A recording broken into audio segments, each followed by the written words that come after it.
welcome back to Lotus Tarot TV 444. And today we're exposing the fakes and the snakes. Now, before we get into this bonus reading, I want to give a thank you to those of you that are already leaving a like. I appreciate you guys. And today I want to go over, hello, you guys. I want to go over some signs that I've taken down here of a fake and envious friend. Okay. Now, if everybody can see me and hear me clearly, not only do you need to hit that like button, but be sure to drop a number 8 in the chat and let me know that this is running smoothly, because when we get into this list here, we're going to hit the ground running.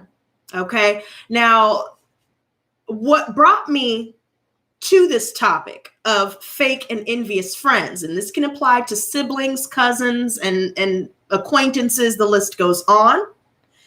But what led me to talk about this today is the fact that I've come to the realization that I am no longer the same person that I used to be.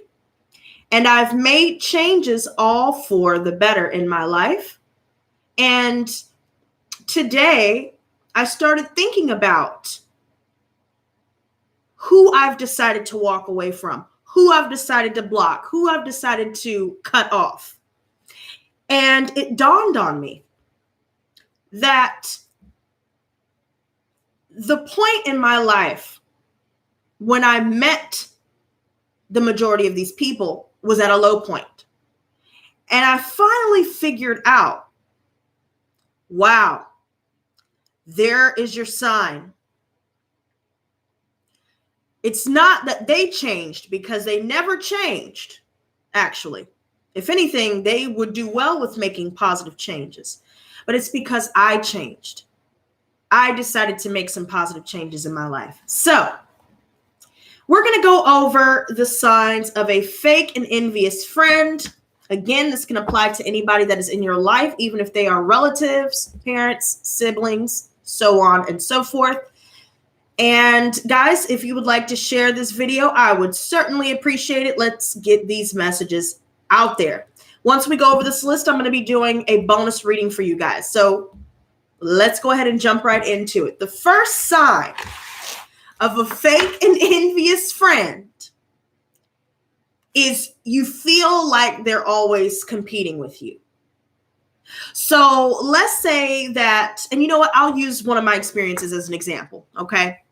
And you know what, you guys, if you guys would like to add some signs that you guys also have in the chat and even in the comment section below, excuse me, then drop your comments below for sure, okay? But the first sign is they always try to compete with you. So in my case, I remember when I started this channel and I had no clue what I was doing. And to be honest, things started taking off. I was putting my all into it, you know, my blood, sweat, and tears into my endeavor. And that was the turning point when I started noticing people start to fall off. And one person in particular that comes to mind when I talk about competition, or a silent competition that you did not sign up for, this person would always be all over my stuff. Then they tried to start their own channel. And because it wasn't coming from a genuine place, it didn't go anywhere. And I felt like they were always comparing their views to my views. And therein, I started feeling this disconnect. Now, there have been other people in particular where I've noticed this competition. So if you're dressing a certain way, you have a certain look, if you like, you know, if you have a certain talent or a certain skill, they will find any way to try to do something better than you. Now, number 2, okay, they never have anything positive to say. They're never happy for your success. So when you're wanting to express how proud you are of something that you've achieved, and they hit you with that, oh, that's cool, you know, and on the surface it sounds supportive, but really their tone is off, and you get this vibe that conflicts with their fake support of you or their fake happiness of you. When you notice that people don't clap for you when you succeed, that is a big sign that you have a fake and envious friend. Number 3. Look, I said number 3. Number 3. Now, they never support your dreams and your goals. Now, here's my thing. I just want to see everybody win. I love seeing people succeed. I love making people laugh, making people smile. So I have no problem congratulating someone for doing well or giving them motivation to go for their dreams and goals. Matter of fact, I encourage it. But when you notice that someone never supports your dreams and goals, that is a huge sign that you have a fake and envious friend. And I can use this as an example. I had someone that I've known for 10 years. And when we had met, I was at a really low point in my life. This is when I was still in the throes of addiction. This is where I didn't have any direction in my life. I was doing self-destructive things and all of these things here. And I remember that everybody that I've known for years, we weren't really necessarily click tight, but I noticed that there felt like there was a connection at the time. But then when I started moving towards building on this channel, and I'm nowhere where I want to be, but I'm getting there. I'm taking the steps to get there. And I started noticing a couple of people in particular, but there's one person in particular I want to bring up. This person had the nerve to ask me how I got as many subscribers, viewers, and blah, blah, blah that I got. And when I started telling her some of the ways that I did it, meaning being consistent, this is before I took my break, being consistent and just practice makes perfect, honing your skills, honing your craft, and just being personable. And then they proceeded to tell me that they weren't looking to grow, a following or what have you. They weren't looking to expand or, so I'm thinking, well, then why would you ask me how I achieved what I achieved? So now something's not adding up. Something's not making sense. Right? And I started noticing there got to be a point where there was a conversation that we had where I was letting her know, hey, I have a new video out. If you would like to check it out, your support would mean the world to me. And she had the nerve to then tell me, oh, what you do is not catchy, or it wasn't catchy to me. I think it had something to do with me noticing that she wasn't being supportive of my goals, but yet had the nerve to ask me about them and how I achieved them. So to me, that didn't make sense to me. And for her to say that it wasn't catchy to her, but yet she does the same thing, horoscopes, tarot reading, and all that, that's where I responded in kind with, well, if it wasn't catchy, I don't think that you would be doing it. And if you were really a friend, you would support, or at least, show your support and your love for what I'm doing.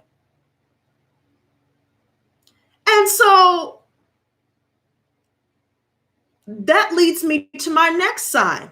The next sign, number 4, is they downplay your accomplishments. See, what she was doing there, saying it wasn't catchy, but then you see on her social media page that she's sharing other tarot readers, other astrologers. You know, she has no problem sharing other people's stuff, but yet what I'm doing is not catchy, but it's the same thing.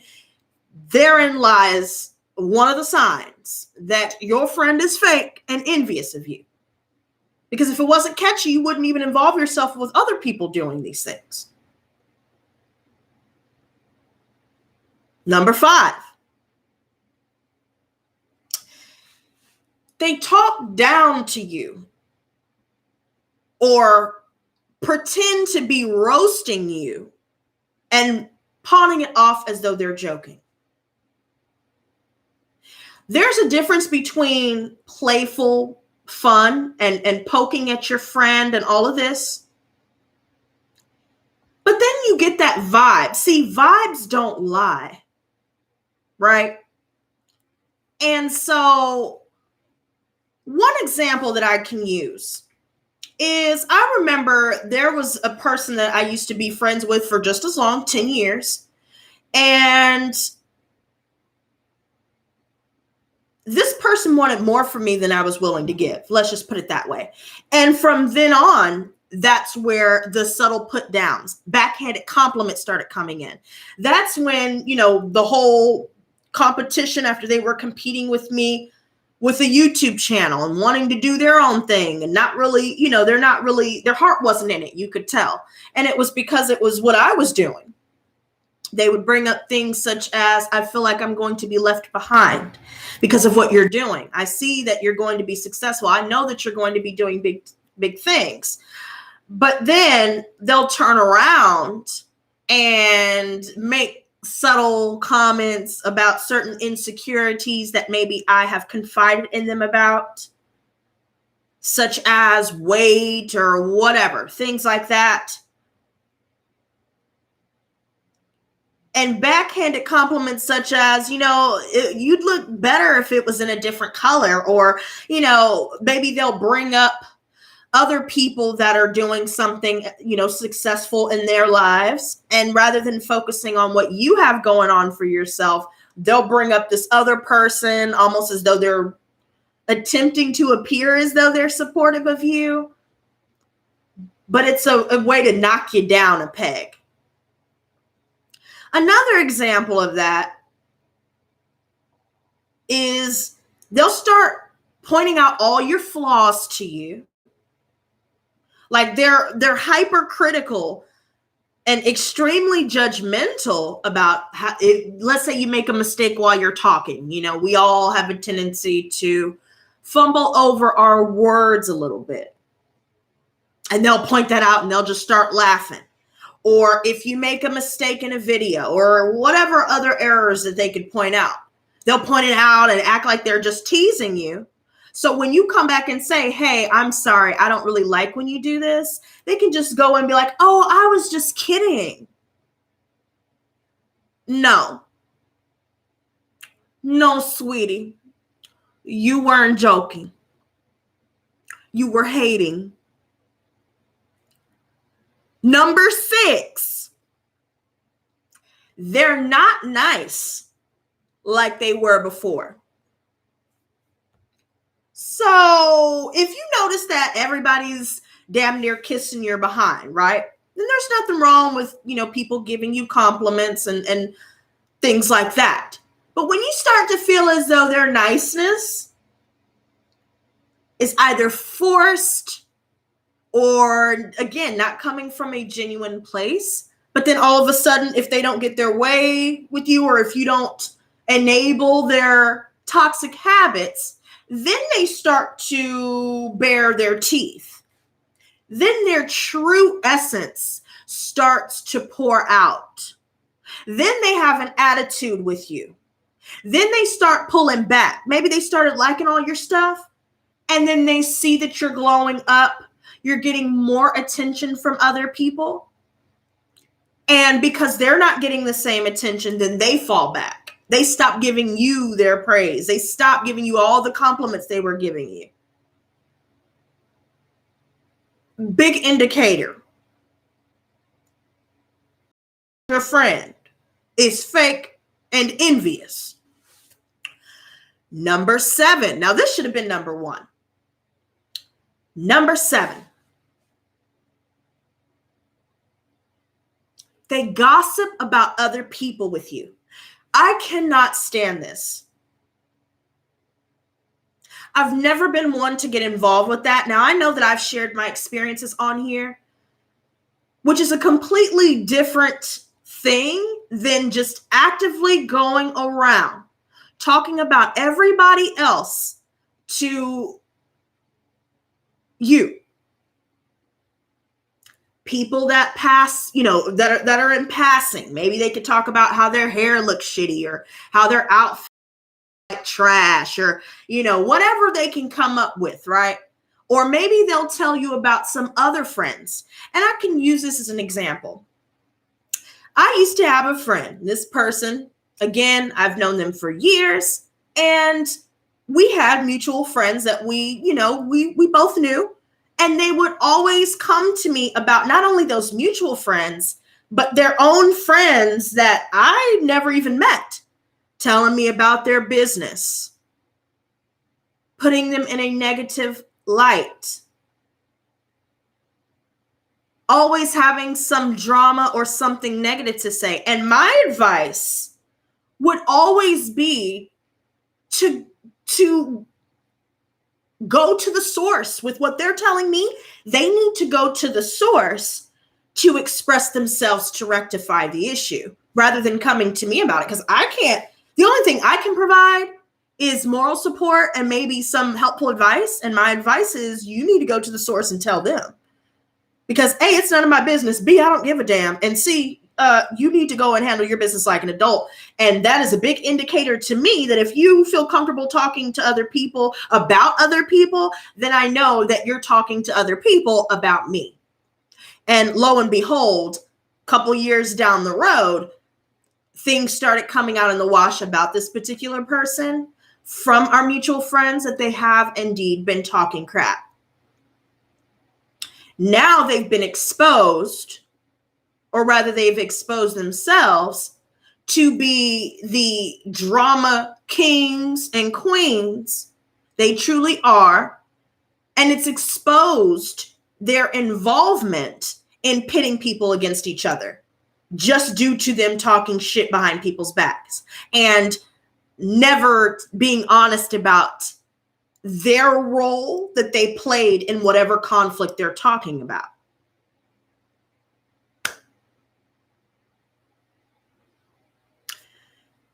Number 8. Gets mad when you hang out with other people. I swear I've had so many people like this that one example wouldn't even do my experiences justice. Multiple people have basically found out that they're not the only person in my life, which that shouldn't be an issue, but they realize that they're not going to be the only person to have my full attention. And they genuinely, they'll even go on my social media and see, the people that I'm talking to, and then they start to feel some type of way because of that. I used to have somebody I used to play with on PS4. And whenever I would invite my other friends to play with us, which is what I thought would make things even more fun, this person would then act out in adverse ways. They would sign out in the middle of us doing a mission. So everybody's kind of like, well, what the hell happened with them? And then they make an excuse. You can tell if somebody signs out or if somebody is kicked out, meaning that the internet connection was lost or whatever. What helped me to realize that this person does it purposefully is because A, I wasn't the only person that they did this with. And B, I could tell in their attitude with me that when we were alone, they were real cool. They would act a little wishy-washy, and they would do the same thing where they'd sign off in the middle if somebody else got involved in our game. But then when they were around other people, they'd get real quiet you know, they would copy everything that I say, which leads me to this next sign. You know, people that copy your style. I've noticed a lot of people like to copy the way that I wear my hair.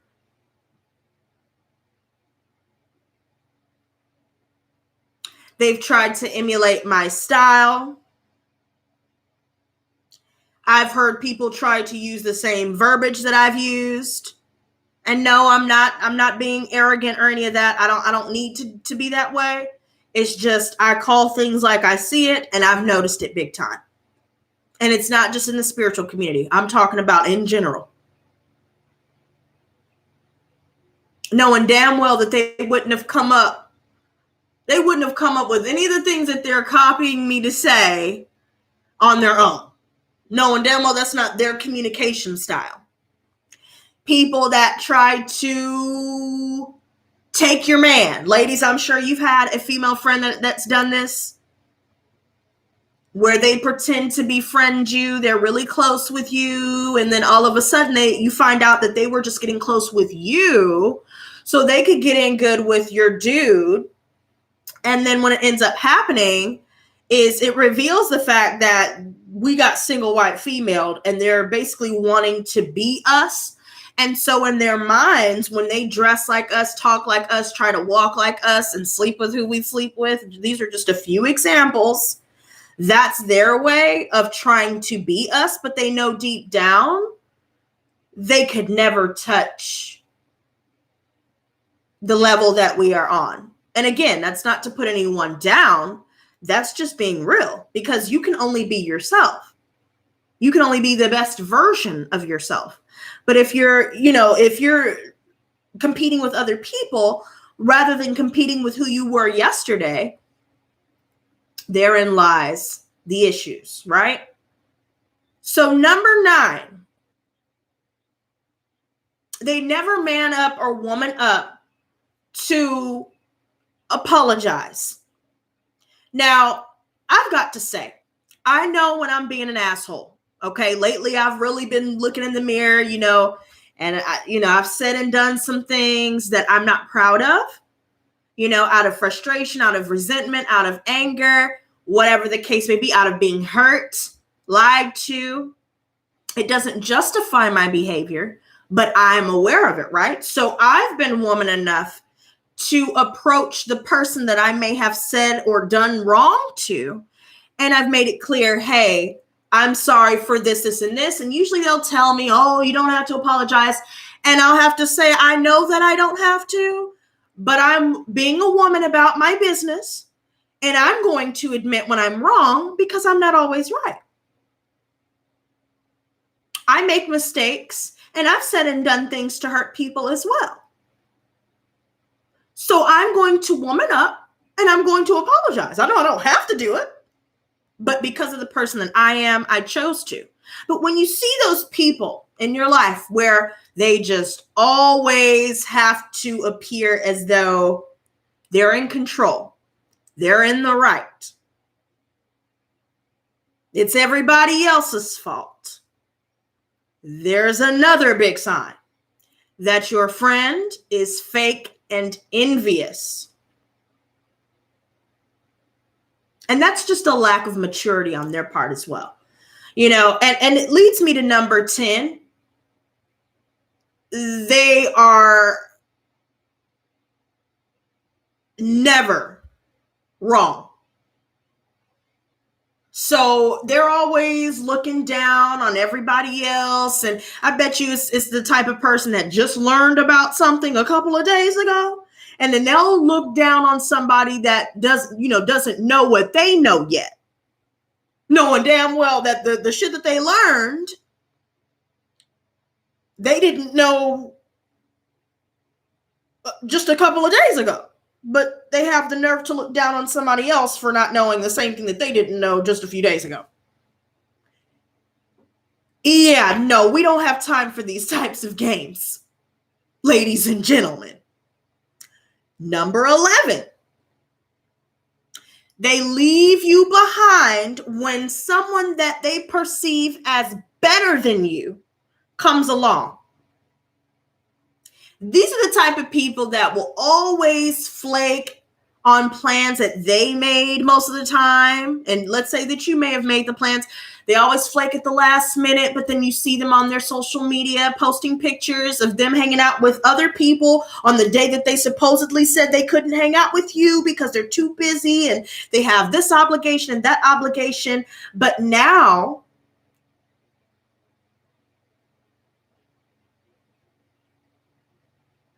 you're seeing that they straight up lied. The breakaway civilization, sweetie. Please, if you are trying to get a one question reading, I do those for $20. But if you want yours done privately in an urgent reading, those are a little bit on the pricier side, right? So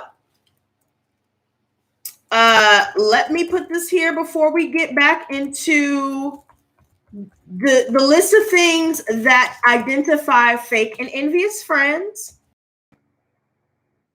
Number 11, superficial conversations. They have superficial conversations with you. So it's usually small talk. You know, they don't ever go beyond the surface of things. They don't ever, like, you don't ever know anything about them through conversation. You're not learning about each other. It's just, oh, you know, let's talk about this movie. Let's talk about this show, or whatever superficial thing that associates with vanity, with greed, with materialism, things of that nature.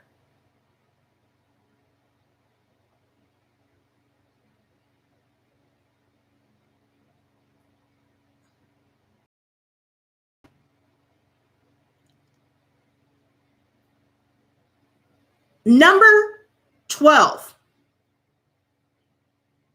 If all you have in common is going out to party, smoking, drinking, but then y'all try to hang out without things and it's awkward, or if you do make plans to do without those things and they just flake on you, all of a sudden they're busy, fake.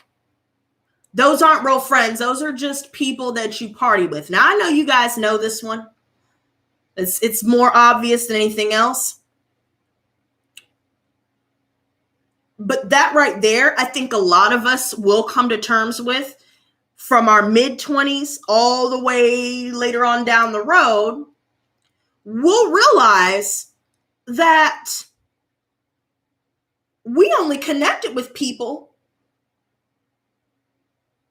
through certain habits that most of us are doing away with now at this point in our lives, or are planning to do away with down the road. These people are not looking to build a real friendship with. They're just looking to have somebody to hang with so they can escape reality. Which leads me to number 13. I have a lot of friends that I've lost over this, right? Because back in the day, again, I was in the throes of addiction. I wasn't looking at people for what they actually were. Like, I was so consumed by all the things that I was running from in my life. I wasn't even looking at myself in the mirror. So I never held up the mirror to anyone else. I felt like I wasn't worthy of anyone that valued me anyway. So I just settled for less time and time again. And because I dealt with abuse in my family from my parents, I associated abuse and toxicity with love until I grew out of that spiritually, right? So 13 is they will get upset with you when you tell them the truth. I know somebody that I've known, and this is actually somebody that wanted to date me, and they never got the chance to be with me because A, they don't have their money up. They don't have their own place to stay. They're over 30 years old staying with their parents, and they're not looking to improve themselves. This is not me talking crap about this person. This is me analyzing and observing the situation as is, right? I used to always tell this person they had the potential to do great things and to be great themselves. I always talked them up. But see, they didn't want to put the work in. And whenever I would tell them the truth about the things that they would say, do, or even the things that they wouldn't say or wouldn't do, and I was telling them, you're not being genuine. You're not being honest with yourself, and you're also not being honest with others, but yet you demand that others are honest with you. That's not only hypocrisy, but that's delusions. If you're never honest with yourself, nobody's ever going to be honest with you. And if you're not opening up about your needs and what hurts you, nobody's going to know what your issue is. But you being passive aggressive about these things is only making matters worse. So every time I would tell this person the truth about themselves, because they would come to me about their problems all the time. And I'm the type of person that likes to talk about solutions. We're not just going to talk about the problem and feel sorry for ourselves because nothing gets done. This person would literally treat me like shit, but treat everybody else that enabled their behavior, their shit and toxic behavior. They treated the enablers like gold, but they would talk down to me. They would gaslight and blame shift things and project their insecurities upon me. They would try to downplay my accomplishments and just outright ignore me, which is fine. You can do what you want to do, but don't come to me if you're not prepared to look in the mirror, because I make myself look in the mirror. Like I said, whenever I need to apologize or to own up for my mistakes, I'm woman enough to do that without anybody needing to explain that to me or any of that. Number 14, they always make everything about them. This is the same friend, you guys. So I remember that I was telling them last year, and I'm still healing from the situation. Last year, I was invited to a New Year's party, and it was with a chick that I've known since high school. And she was with a dude. They had a kid together, whoop-de-whoop. Before we went back to her house, she was telling me how they were getting in arguments. And obviously he was being not only verbally and mentally and emotionally abusive, but there were some physically abusive things going on as well. And I'm not going to lie, I wanted to stay home. But I was like, you know what? It's the new year. I'm going to let myself step outside of my comfort zone. I'm going to go have a good time with her. I haven't seen her in a while. So I went. And long story short, something was put into my drink. I blacked out. I didn't remember what happened. Woke up to all my money and things in my purse. Taser, knife, pepper spray was stolen. Money was stolen. And when I called her about it and told her that my pants were down when I woke up, my front door was wide open when I woke up, this person waited 6 months to confirm my suspicions that her dude took advantage of me and lied to us both about it. And she found my money and my taser, my knife, and my pepper spray at her house, or actually in his car, mind you. But she waited 6 months to tell me. So when I was telling this other friend about what happened, this person then proceeded to say, well, I would never do anything like that. And so I said, pause. No, honey, I said, this is not about you. This has nothing to do with what you would or wouldn't do in that situation, because it's not about you. I was telling you about something that was traumatic that happened to me. And so then I asked them, well, were you ever sexually abused? Has that ever happened to you? Do you even know how that feels? Because the way that you're responding doesn't seem like you have a clue of the experience, nor does it look like you have any empathy about other people that have gone through it. You don't have to actually experience it to know that maybe you should stop talking about yourself and maybe be supportive and have empathy for someone else. And I'm coming to you and confiding in you in something that happened that was traumatic for me. And I'm still working through this. It's over a year later. And that's what you have to say? Oh, I wouldn't do that. And all, who gives a fuck what you would or wouldn't do? Number 15.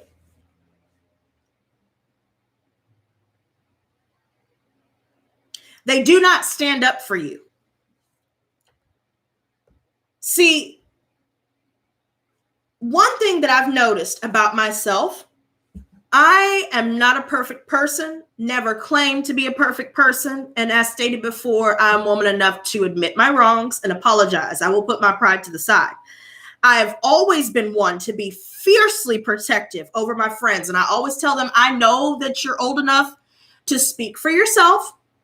I know that you don't need me to take up for you, but that is my character. So if I see somebody actively disrespecting someone that I know, love, and care about, you're going to hear from me.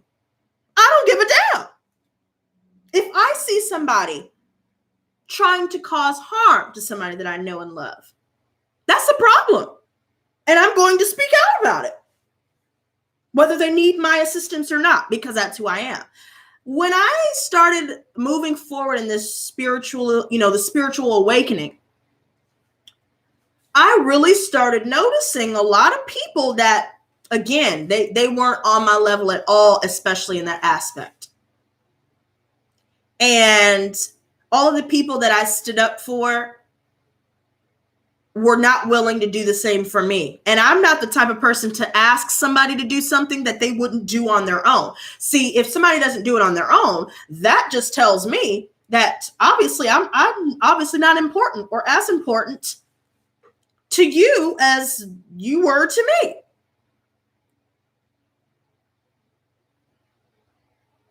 Right? Okay. Number 16. They're untrustworthy. There's a lot of people, matter of fact, everybody that I've ever known, because I met all of these people back when I was getting high, doing that extra stuff, drinking, popping pillies and all that extra shit, overdoing shit, right? Toxic as hell, and a toxic abusive relationship and all that stuff.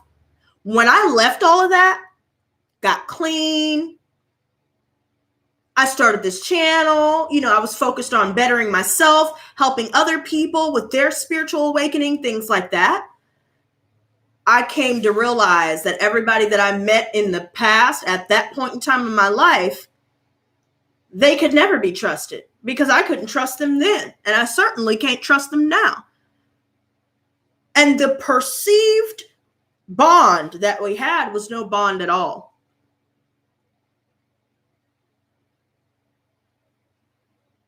It was just a situation of misery loves company. My downfalls and my, what I was dealing with in my life was making them feel better about theirs. And I had no idea that that was the dynamic that we had. But then when things started shifting and I started doing better, got sober, got clean and all that, now all of a sudden the claws really come out. Smear campaigns, bringing up shit that happened over 5, 6, 7, 8, 9, 10, 11, 12 years ago. Shit that's not even relevant to the present. People mad because I'm doing better than when we stopped talking.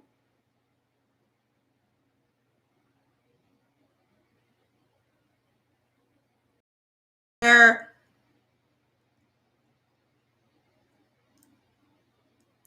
entire character of being untrustworthy was made even more apparent.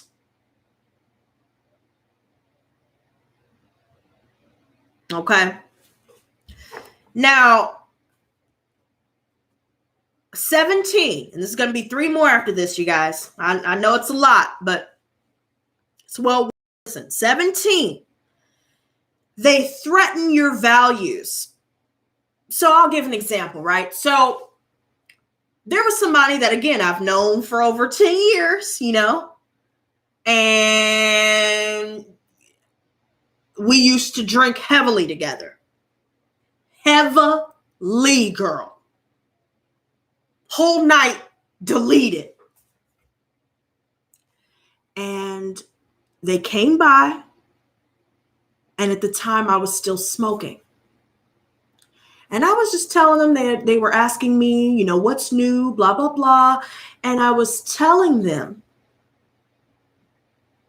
hey, you know, I quit drinking. You know, I feel a lot better now that I'm not drinking anymore. I want my mind clear. You know, I'm trying to really build upon my business, things like that. And so I wanted to let them know, since we both chilled together the majority of our time knowing each other drinking, I wanted them to know that smoking is fine at that time, but now I'm not going to be doing any more drinking. Do you want to know what they did? They then went to the store. Excuse me. Look, I'm over here fumbling and stumbling. They then wanted to go to the store. And I'm thinking that they wanted to get something to eat, because I was asking if they wanted to, you know, they wanted to go get something to eat, blah, blah, blah. And while we're at the store, they decide to go get some beer. And they proceeded to ask me what kind of beer I wanted. And I was beyond confused and perplexed, because now I'm looking at them like, bitch, did you not just hear that I said that I wasn't drinking? Do you need a hearing aid?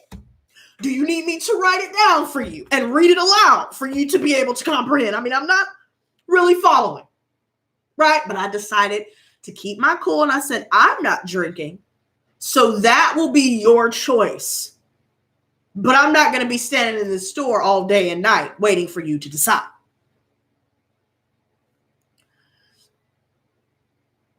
So this person decides what beer they want. And they thought they were really going to come back into my house with the beer.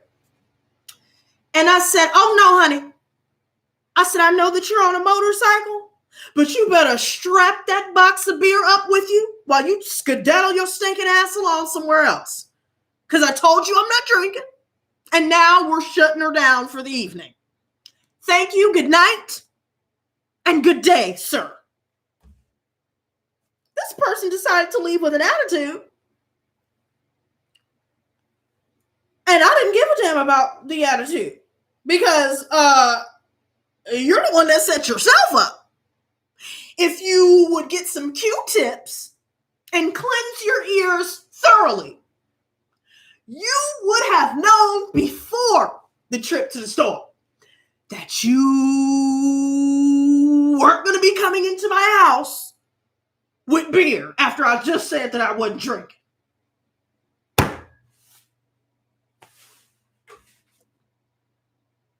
Number 18.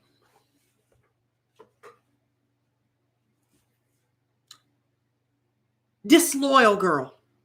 They're disloyal as hell. I know so many people like this. So they'll act like they got your back. You know, oh, we star sisters. Oh, we're soul sisters. Oh, you know, I love you so much and shit. Right? But then the minute that their delusions and illusions are threatened, okay, then they got the nerve to flippity floppity around here like a fish out of water, face ass, right? And then they start turning on people. They forgot who was down with them when they didn't have shit. Now they're up somebody else's behind that ain't even paying attention to them. They're not even giving them the time of day.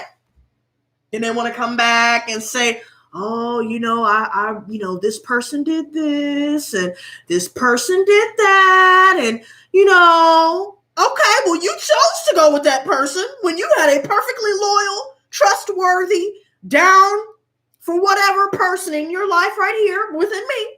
But you decided to go follow somebody else that didn't give a shit about you. I could have told you that, but we all have free will. We all make our own choices. Right? But when people flip-flop like that, or they start telling you, oh, I don't like this person. F them. They this, they that. And then the next day, they're on Facebook, kikiing, and, you know, talking about all the good memories that they had, and like all the shit that they were talking yesterday didn't happen.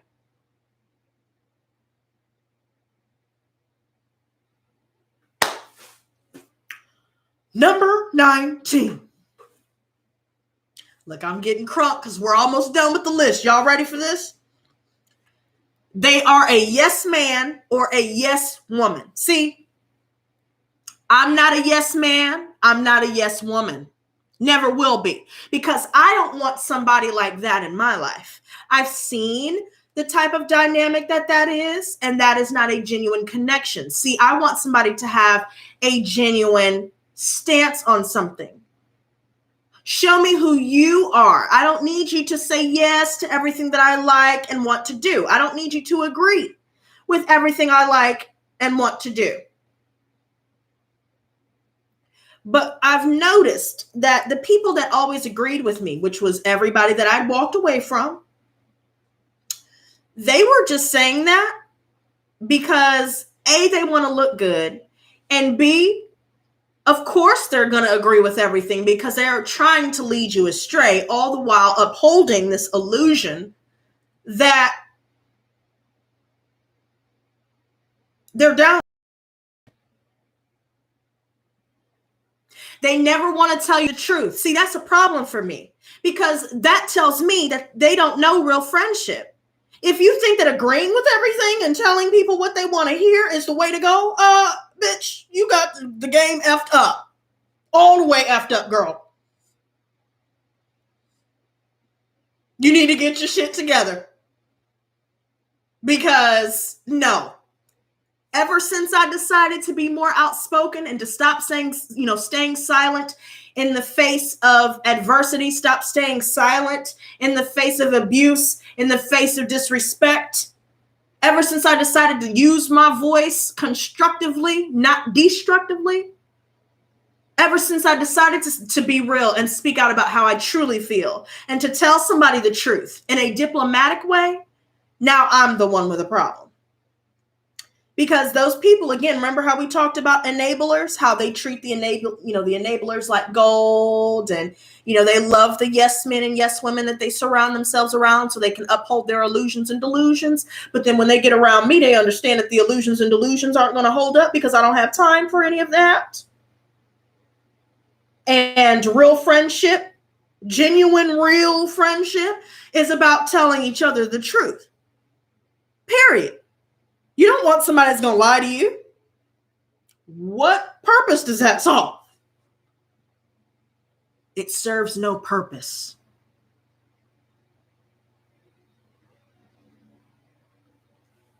Now,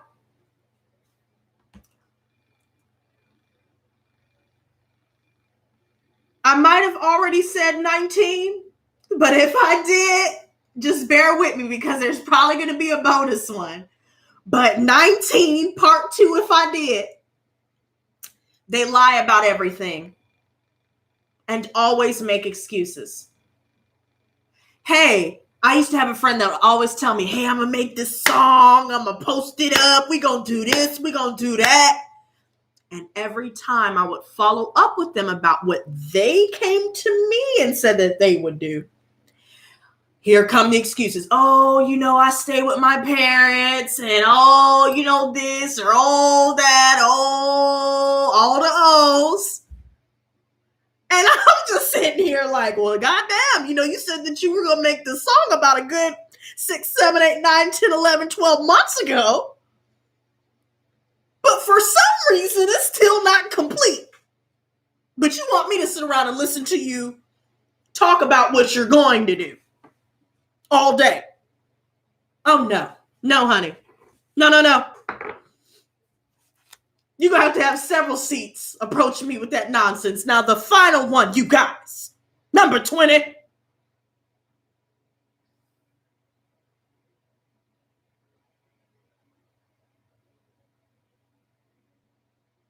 They disrespect you.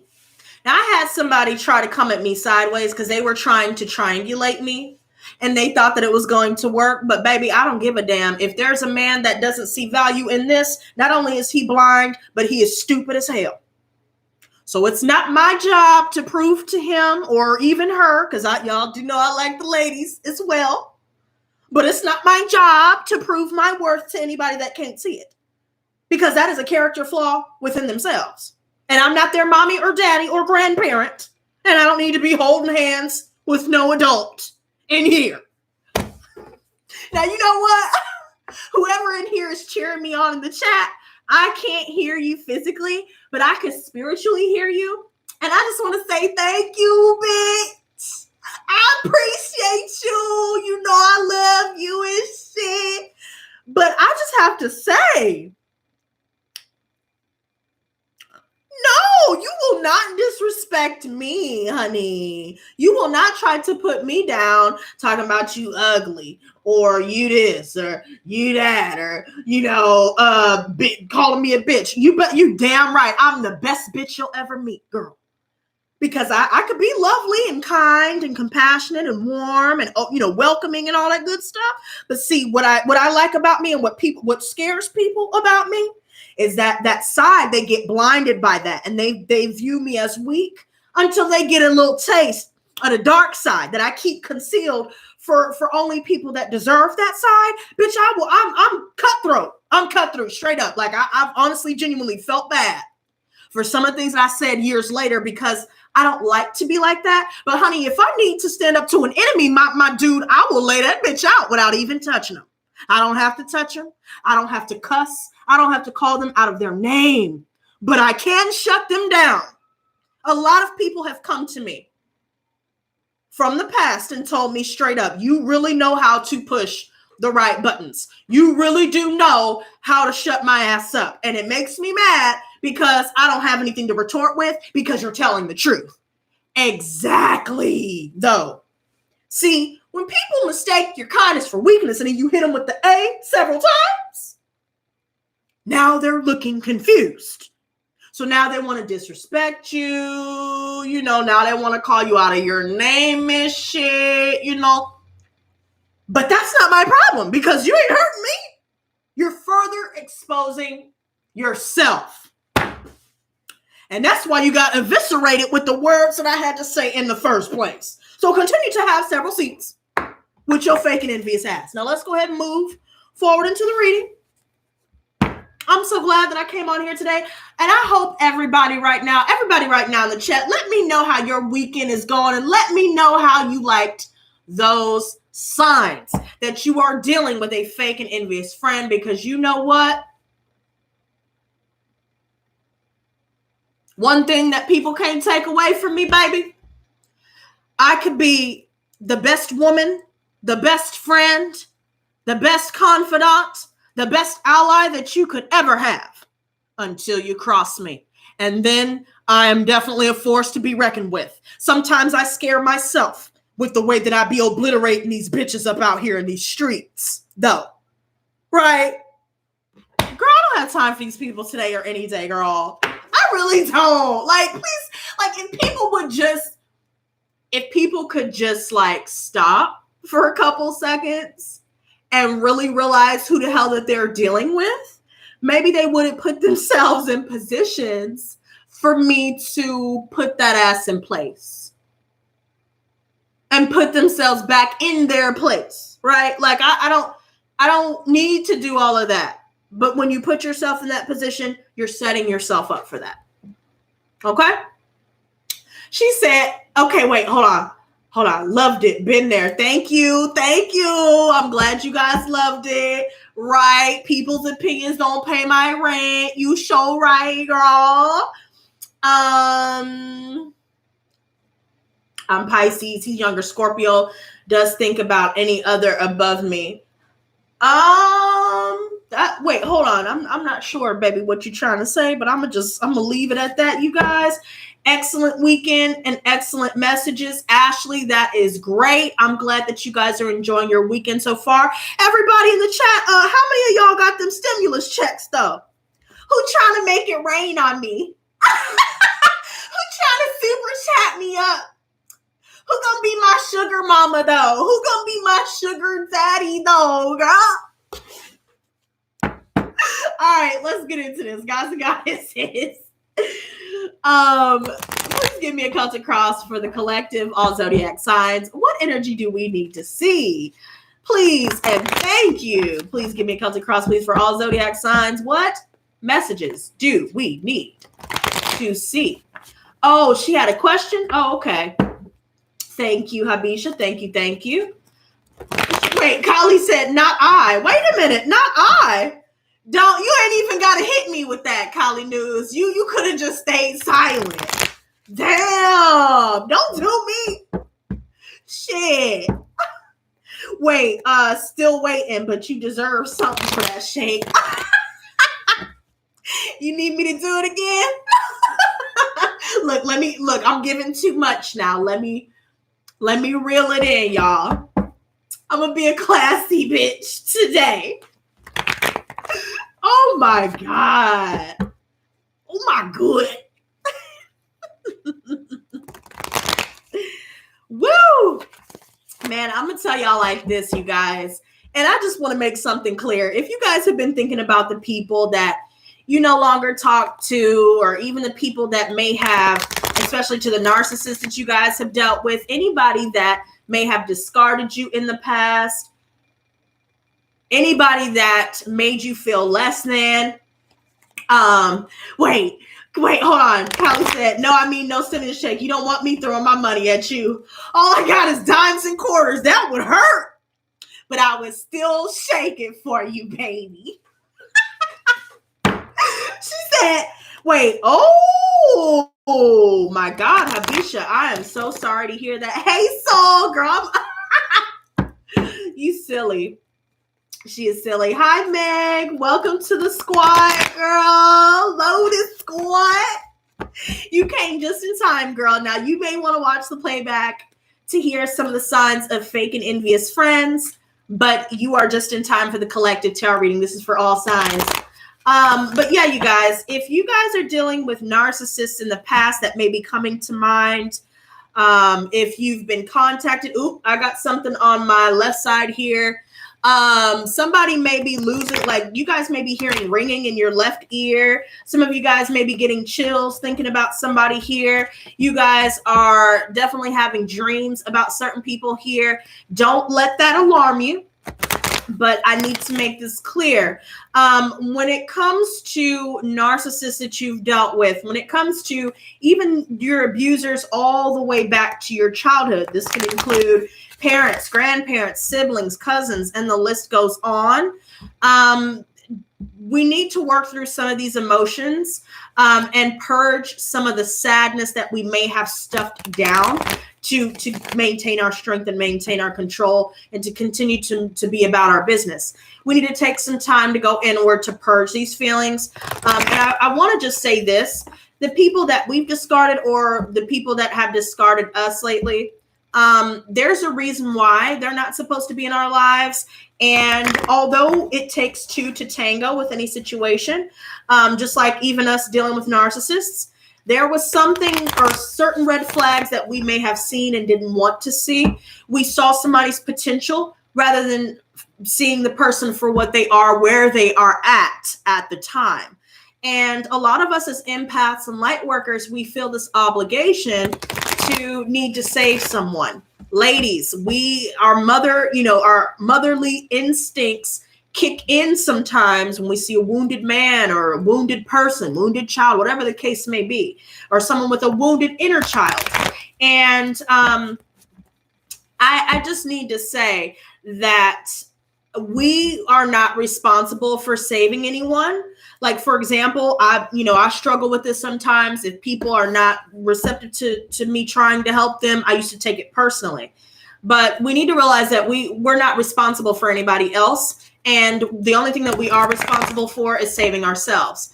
And sometimes in life, we come across certain people for a reason and for a lesson and for a season. So whatever reason that is up to you to go inward to find out. And for the lesson is for you to step away emotionally and look at it from a logical perspective. Don't be so close to it. And see what you can learn from the situation. See what red flags you've learned about. See how you can identify the next person in their toxic ways to help you in the future. But mainly, remembering that certain people are only for a season. This is something that I finally came to the realization about.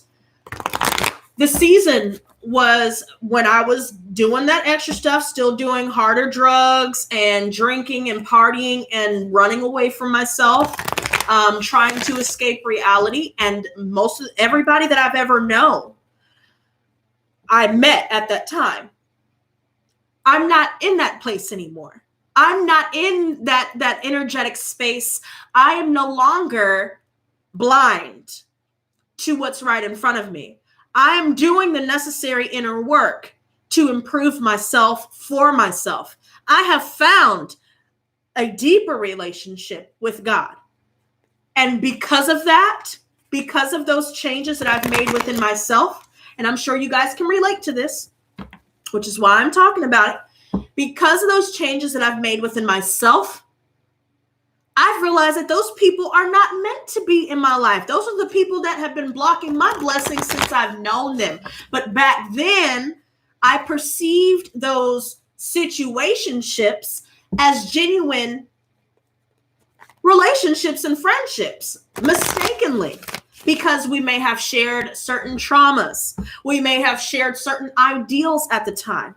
But see, when people are not actively trying to improve themselves, again, only surround, I had somebody that I knew that couldn't even let me say agree to disagree. They had so much ego within themselves that they had to try to push their viewpoint on me and everybody else around them. But because I said agree to disagree, they still wanted to argue. But see, in the past, I may have argued back with that person. I may have gotten all emotional and worked up about it, but I'm not anymore. The same things aren't going to work on us anymore once we are beginning our spiritual awakening. And that's what we have to understand. Sometimes we don't have to take the losses as personal as we may have been taking them in the past. Right? We need to accept that we are improving ourselves, and some people are just not there. And they may never be there yet. They may never decide to make improvements for themselves. Let me look to the side. Kali, I saw somebody had a question about what was going on with my neighbor. You know what's funny, you guys? So let me pause for a second. So, and for the people that are new in the chat right now, this neighbor's name, storytime name, is Wishy-Washy. Okay, so if you hear me refer to this person as Wishy-Washy, that's who we're talking about. Now, Kali, to answer your question, I have no clue. In short, I have no clue what happened to that person, but I'm going to tell you what I did. And maybe somebody in the chat can, tell me what they pick up on intuitively. But when this person threatened my life, I didn't go out there and scream back at him. I didn't go out there and trip out. And instead, I decided to use my phone to record the expletives that he was screaming at me. He called me the N-word, and he told me that he would rip my throat out and shove it up my behind. And so to me, that's a threat. So you know what I did? I recorded the situation. I boosted the volume. I put it on a DVD. I called the police. I showed them the recording. Unfortunately, what I had at the time was too low. So now I boosted it up. I put it on several DVDs. And after I put that recording on several DVDs, I will be submitting it to the police. But something was telling me to hold off and wait until all this virus stuff dies down, because I don't want anybody pulling a fast one, because I know that he used to be in the military. And he may have connections to people in law enforcement. But the report has been made. And ever since the report has been made, girl, he has not come out of the apartment, if he is even still in the apartment at all. I have not seen him come out to get food. I have not seen anything. I don't feel the energy around me, although sometimes I do feel like he's trying to put dirt around my home. I've noticed little piles and stuff. And I know that he uses that as a means to mess with money and all of that. Oh, and also Phyllis, let me see, sweetie, about that donation in a second, baby girl. But he has not been around, and I'm going to ensure that he's not going to come around bothering me anymore, because I will be submitting the DVD. Period. And I think that right there got him. I really do. I think that got him.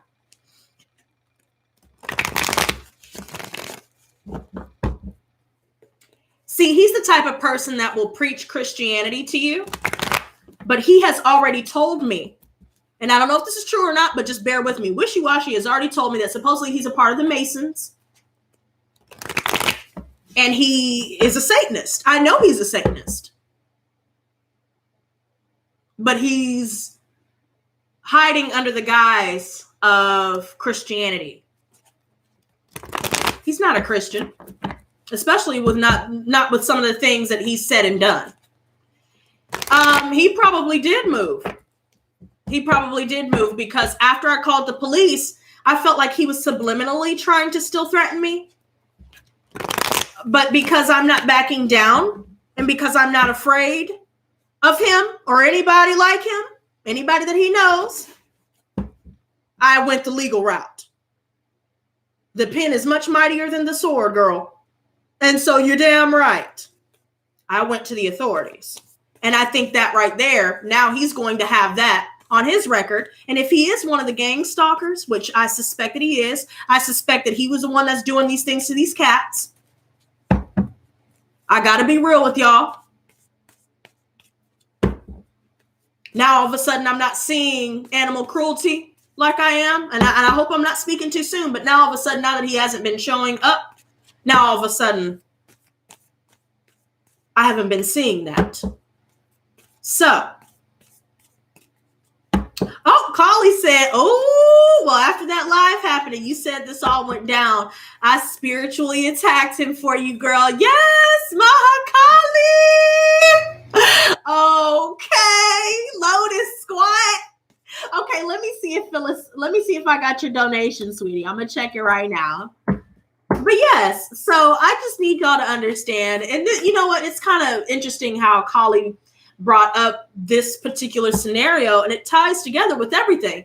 You know, if I was to continue to stay silent, I'm pretty sure he would still be here trying to terrorize me. And honestly, when I pressed charges, I told him I wanted to press charges, and it's been placed under terroristic threat.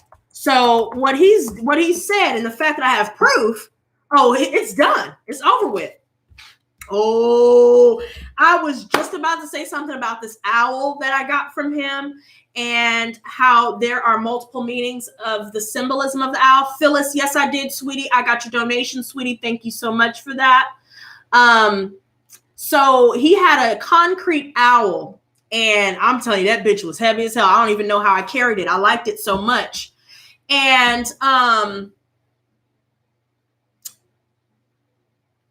it exposed a lot, because the owl is symbolic within Masonry for a negative connotation.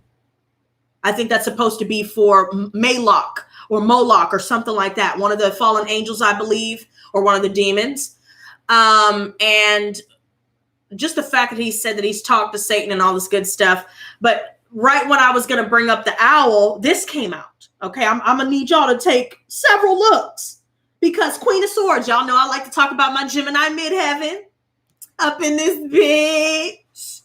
And she has the owl above her. See, the owl, when referring to the owl's symbolism as a spirit animal, this is more about esoteric knowledge. This is all about predator and prey. This is all about precisely being able to hunt your prey. Precisely, going after any enemies. Ooh. Going after any enemies that may be trying to throw you off course or to cause harm to you. And of course, with the Queen of Swords, that speaks volumes to me, because there's a lot missing within this text, right? You see, there's a book right above her. And no, Kali, we're not talking about you being hunted. We're talking about us being the hunters, baby. Okay, you just slow down a little bit, Kali. I know you got my back, baby. But you always know whatever I have to say is always going to be in our best interest, baby girl. Now, look, is missing in this text here? That is symbolic of the esoteric. See, the esoteric you can't find in any book. The esoteric knowledge is given to us directly from the divine. It's unseen. Not even in religious texts can you tap into the esoteric. See, religious texts or any other text, textbooks, things like that, that is exoteric. That is on the outside, things that can be proven, but the esoteric, such as even the divine itself, it's unseen, but it definitely can be felt. Just like air, Gemini, Libra, Aquarius energy. Air cannot be seen, but it can be felt. It can even be heard, but it's not seen. See, Queen of Swords, and I want to pause on this card, okay? Everybody, I need y'all to let me know if I'm right or wrong about these energies. I already know what y'all gonna say, but I'm gonna let y'all be the judge, because this Queen of Swords speaks volumes to me. We're just gonna leave this at this one card for right now, because the Queen of Swords is all about being quick on your toes. So let's say that you need to use improvisation. If you need to find clarity in a situation, if you need to speak your truth,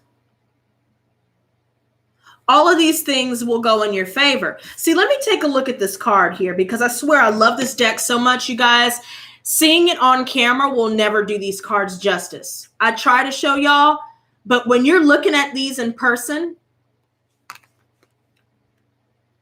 it's like you think you're looking at them, but you're not. Now, I see the moon behind her. So this is what I'm going to tell you. On the full moon, which is going to be another super moon, right? We've had 4, or we're going to have 4 this year, which is a rare occurrence to have multiple super moons back to back to back to back like this. So the next upcoming super moon, be sure to make your full moon water. Be sure to harness the energy of the moon. So leading up into the full moon energy, we need to focus on planting seeds of growth. What do we want to expand upon? What do we want to attract to us? What do we want to increase?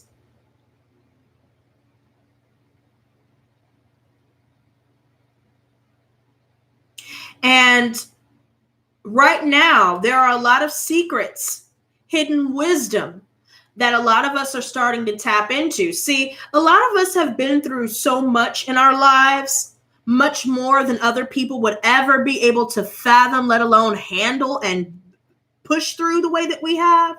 And because of all of our trials and tribulations that we've overcome, we have an infinite amount, of wisdom. Not only are we intuitively inclined, we are very logical in our approach. See, we're not allowing other people to manipulate our emotions. We're not allowing ourselves to become over emotional either. We're starting to look at the cold, hard facts, the cold, hard truth, and we're speaking the cold, hard truth, whether other people are prepared to hear it or not. And this is not as a means to cut people down or to hurt anyone. This is as a means to stand in our power, to use our voice. And while we are using our voice, we are cutting through the fog, so to speak. See, when I think of fog, it makes me think of gaslighting.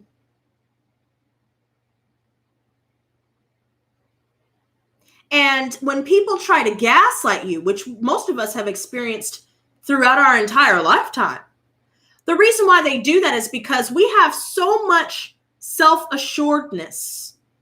We are so much in our power.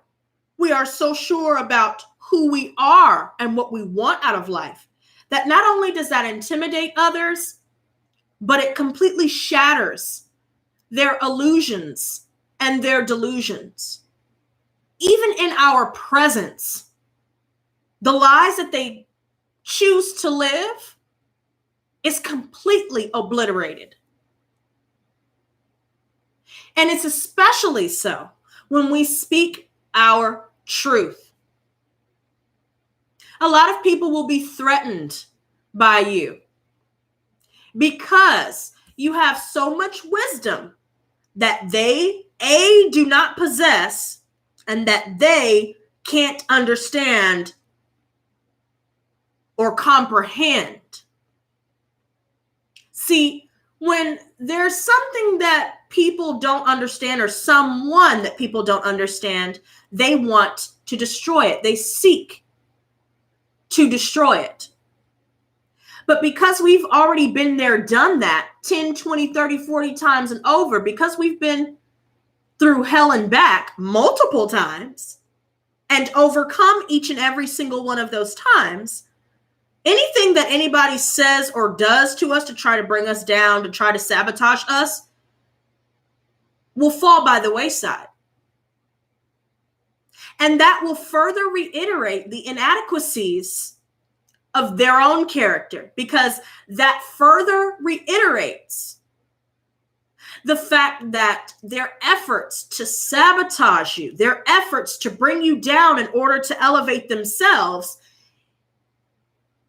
is futile and ineffective. How many of y'all in the back are hearing me?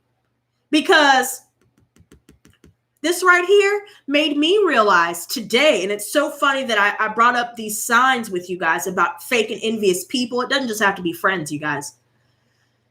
I finally realized today, after I shed my tears, I grieved over the losses, and it's okay to grieve, right? But once you get past that and you look at it for what it is, now I see that the realer that you are, the more that you stand in your truth, the more that you speak up and speak out about what's right, the more that you tell other people the truth about themselves and the truth about the things around them, they're not going to like you. And the reason why they're not going to like you is because they want to live a lie. Denial is not just a river in Egypt, bitch. There are a lot of people choosing to continue to be in denial. But because we have chosen to embrace our flaws, embrace who we are, embrace our position in life, and to embrace the fact that we have the power to change things in a positive direction,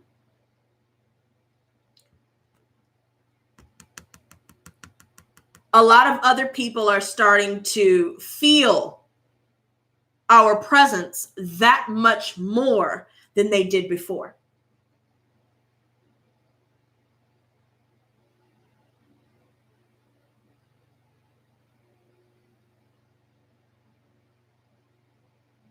Her truth is absolute. See, people get upset when they can't refute what it is that you have to say. See, we're not going around and being like the reverse Queen of Swords, where we're just being a bitch just for no reason, and we're over emotional and just trying to cut other people down. See, no, we're in the upright. We're not calling people out of their name like other people may do to us because they're threatened by our truth, because they know they can't refute it. See, we only speak on what we know. And if we don't know, we just say we don't know, and we look it up. We Google the shit and figure it out.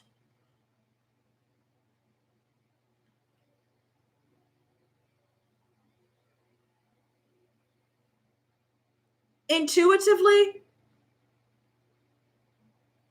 our abilities are increasing.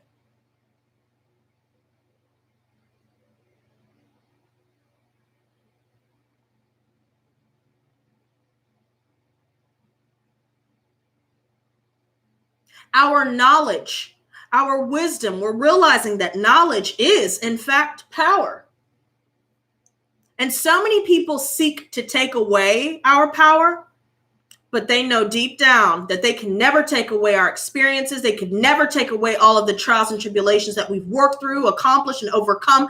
They can never take away the wisdom that we have attained. They can never take away who we are. Somebody is getting anxious and nervous. Who in here is feeling anxiousness and nervousness? See, somebody is intimidated by this.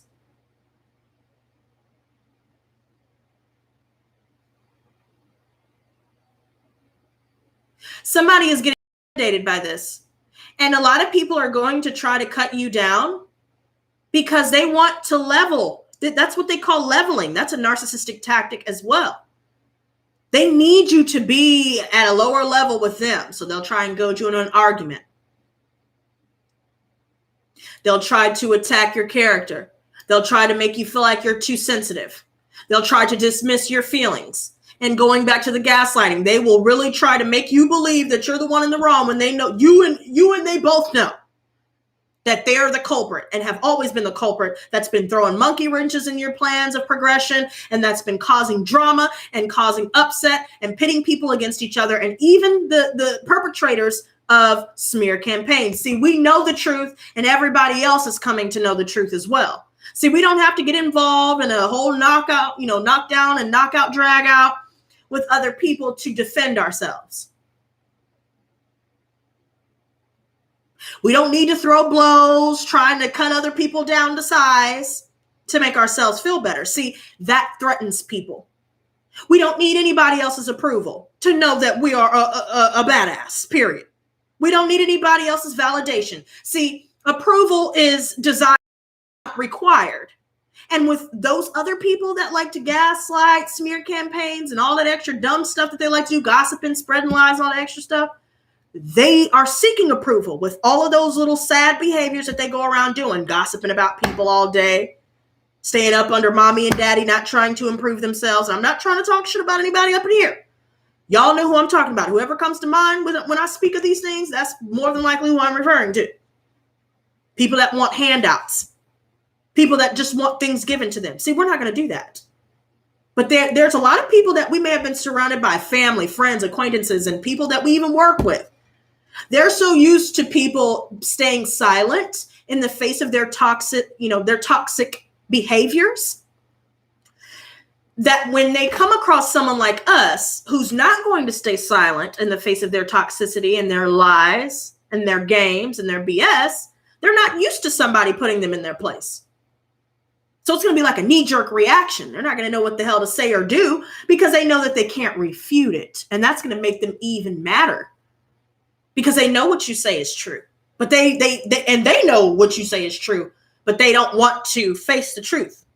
They don't want anybody around them that's going to tell them the truth. They want somebody that will coddle them and rub their behinds and kiss it and tell them that it's beautiful, but we don't have time to be holding hands with people that are grown, that need to be creating a life of their own.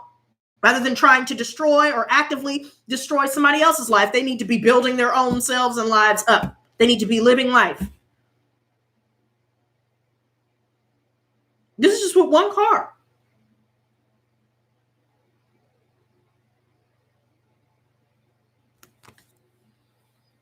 A lot of us are doing a lot more researching. We're doing a lot more reading.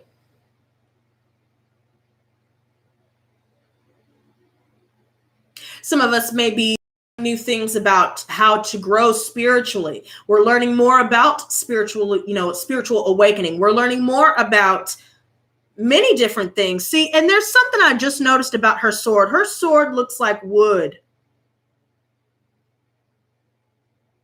which I feel like she's grounded.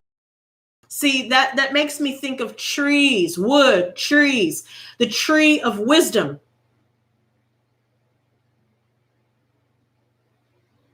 The knowledge lies within us as it is. Some of you guys could know somebody with pink hair, or she could have hair like fire. So it could be like red, orange, yellow, or just straight orange. But with this blood on her sword that looks like wood, she's grounded in her knowledge. See, the divine is not grounded. It's above, but as below, the sort of logic that we're tapping. And this blood on here says that she's vanquished her enemies.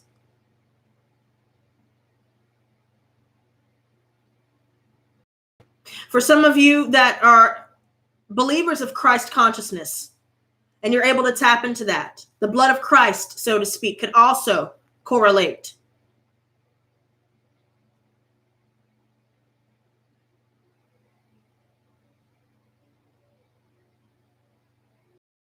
But by the next full moon, the next super moon, that will be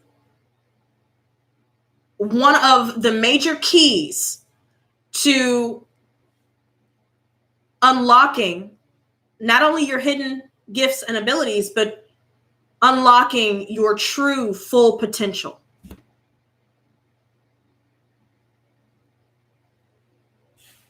And it starts with doing more research. It starts with continuing to speak your truth, continuing to, some of you guys may be reading autobiographies, looking into history, the real history, not what we're taught in schools. That could be a whole video of it, in and of itself. But we're tapping into the genuine history of things, and we're realizing that what we've been taught is inaccurate or only half of the story. Continue your journey. Some of you guys are looking into autobiography. Some of you guys are wanting to write an autobiography, memoirs. Anybody in here that likes scrapbooking or knows somebody that likes scrapbooking? Guys, don't tell everything that's going on in your life. Seriously. And I keep going back to that.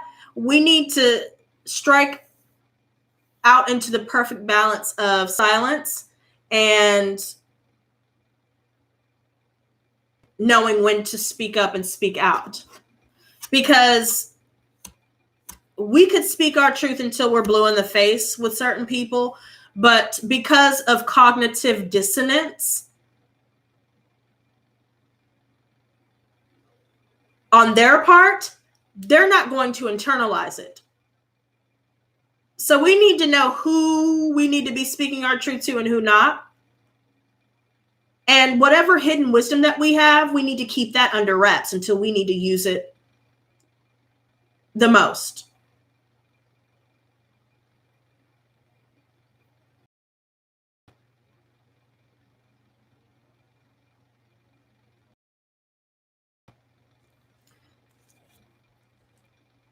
You guys may be feeling like you're lacking clarity when it comes to the people around you, when it comes to some of the situations we may have found ourselves in. But you do know. Maybe you've always known. You've always known who needs to be cut off and for good.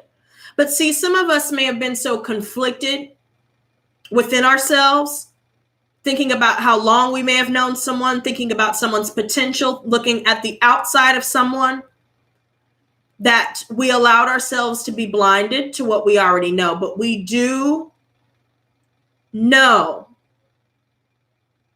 that now's the time to go it alone. Some of us may have been trying to actively avoid going it alone because we've grown used to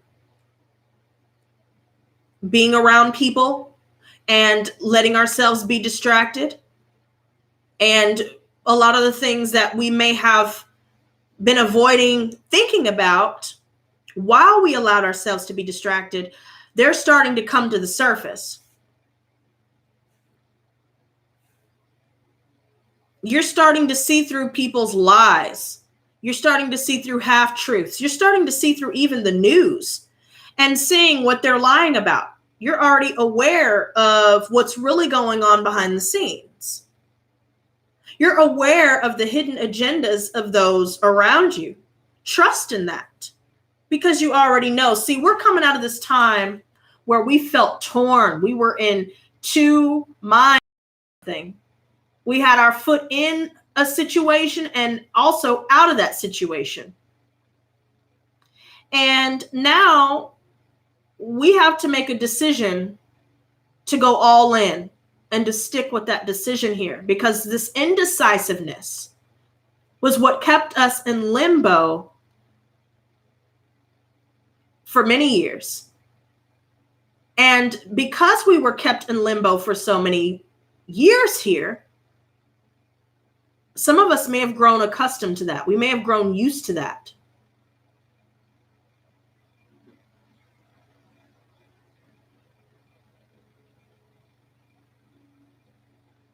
A lot of people here, we have all been dealing with people in our lives, past and present, that have opposed us at every turn. So when we wanted to go right, they actively chose to go left, knowing damn well the right way to go was to go right. Whatever ideas you threw at them, they said that you wouldn't make it. Or whatever ideas you threw at them, they said that, you know, that's not possible. You're incapable. That's not realistic. Or whatever else they tried to tell you. But see, there's a wolf behind this woman here. And this makes me think of how we are realizing that we are alpha males or alpha females. And a true alpha is a loner. Okay, let me say it again because it looked like it cut out. A true alpha is a loner.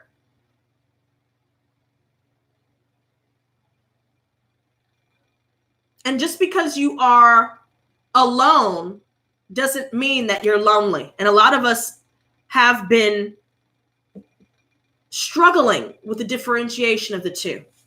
But now we're not struggling with that. Now we realize that if we have no trust in certain relationships here, we know that they'll never be the same.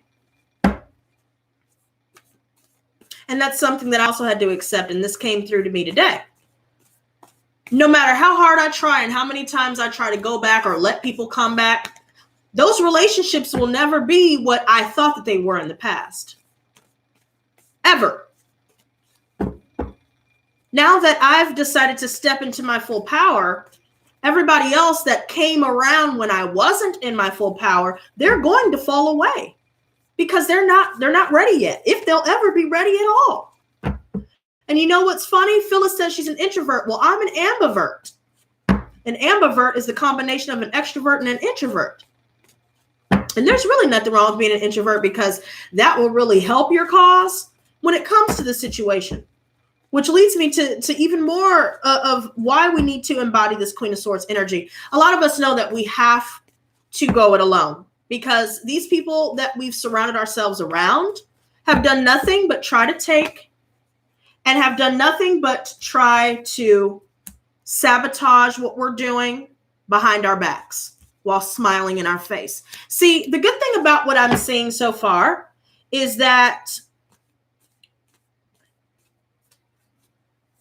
the cycle is finally complete, you guys. Look at this. Take a look at this. This is the world.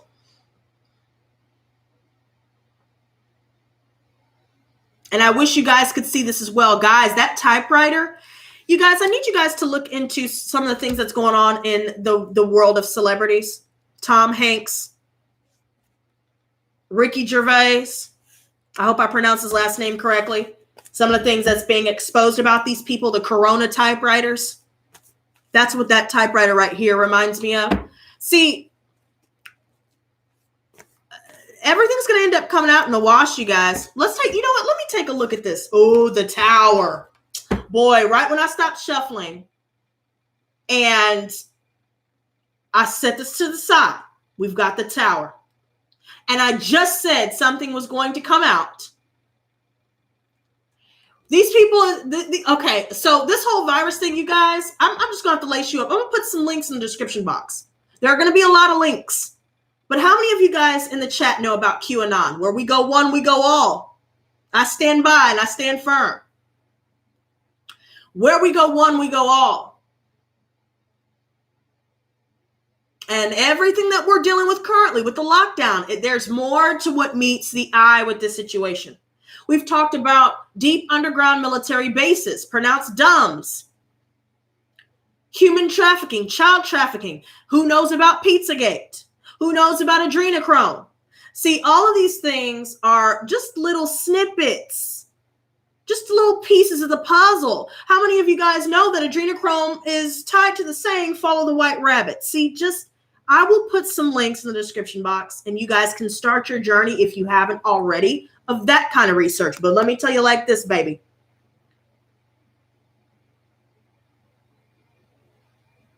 Karma is here. It's not coming anymore. It's here. Mass arrests are in fact taking place. See, in Canada, out in the Vatican, somebody, I don't know if it was a pope directly, but I believe it might have been in the Vatican there. They got wrapped up in some heavy stuff regarding child trafficking. And I'm going to leave it like that. Because again, we don't want this channel to keep being hit with being shadow banned. Guys, as a side note, thank you so much to those that have left a like. I appreciate it. But guys, please do your part as well to sharing these messages. Because again, what I do with these readings, it goes way beyond tarot. And I'm going to just leave it like that. We talk about everything. And I don't give a damn if I've got to die for my beliefs. I don't give a damn if I've got to stand for the truth. And I have to lose my life for that. Because all the great leaders, JFK, Martin Luther King, are just two examples of that. I'm willing to go through that if necessary. I'm not going to let fear or any of that anymore get in the way. This truth is coming out. Yes. I saw somebody mention 5G. Yep, somebody's on to the right path. But again, I'll include the links in a little bit. Sometimes I've noticed lately these live streams, they won't post the video up to where you can find it until 24 hours later. So, like I said, it would be helpful if you guys shared this stream. That way, if you guys want to go back to it, you can go back to it, that way you don't have to deal with the video disappearing. I'm telling you, earthquakes, a lot of people are starting to realize that because they're blowing up these deep underground tunnels where they've been doing the human trafficking, the child trafficking, organ harvesting, all these different things, a lot of people are feeling like they're earthquakes. And while they're feeling like they're earthquakes, it has a lot more to do with explosions. I'm hearing black boxes. We were talking about 9/11. How many of y'all know about that? I'm going to leave it at that. Fire, arson, destruction, chaos, people rioting in the streets. People are getting tired of this whole lockdown thing. People are getting tired of not being able to go back to work. People are getting tired of the whole Gates Foundation and finding out that they had a patent on what's been released into the public. The Rona. Pushing vaccines on people. All the truth is coming out, man. Churches, organizations, people in power, people in politics. Their house of cards is coming down. These celebrities that you see freaking out, Ellen DeGeneres, Madonna, and everybody else. Oh, yeah, they know what's up. They know what's coming. They don't want their names sullied, but everybody's going to find out eventually. I'm going to just put it like that. Let me put this to the side. There sure is a lot of messages. I'm so glad that I came on here. Because, wow, y'all, you guys may be feeling a little bit of confusion right now. Other people may be trying to confuse you. Other people may be trying to pull that silent treatment shit to make you think that maybe you did something wrong to make them be silent with you. But no, you know the truth. You've always known the truth. These people have opposed you. Some of you guys could be dealing with an air or a fire sign here, Leo specifically, where it could be a woman with dark, long hair for some of you.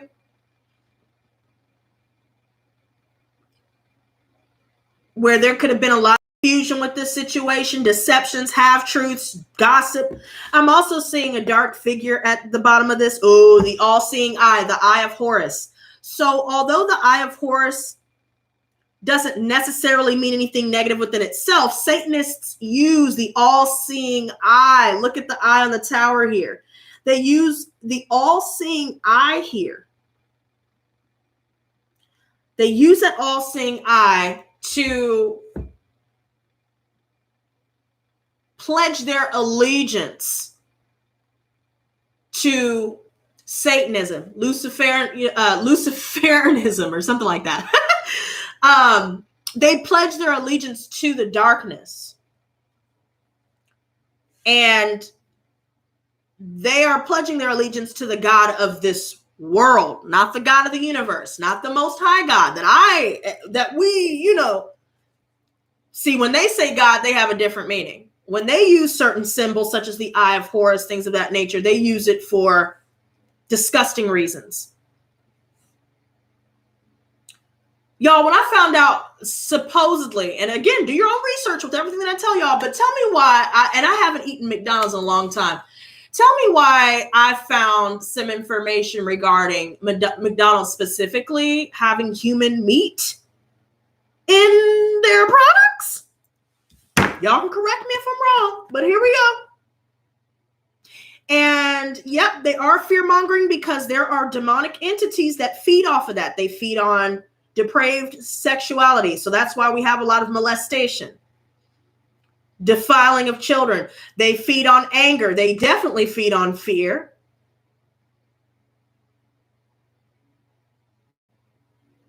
Of course, they're pledging allegiance. Baal is also one of the demonic forces that they pledge their allegiance to. And that within itself, that supposed demon requires sacrifice of children. Now, I know we're hitting on some deep stuff. I'm probably going to have to demonetize the video, and I don't care because I don't give a damn. The truth needs to get out today. I'm seeing with the world. I wanted to take a look at this. See, don't put all your eggs in one basket. Some of you guys would do well with buying some seeds and starting a garden of your own. You guys better start learning to garden. Typewriters. Some of you guys would do well with, if you guys do, there's somebody in here that wants to write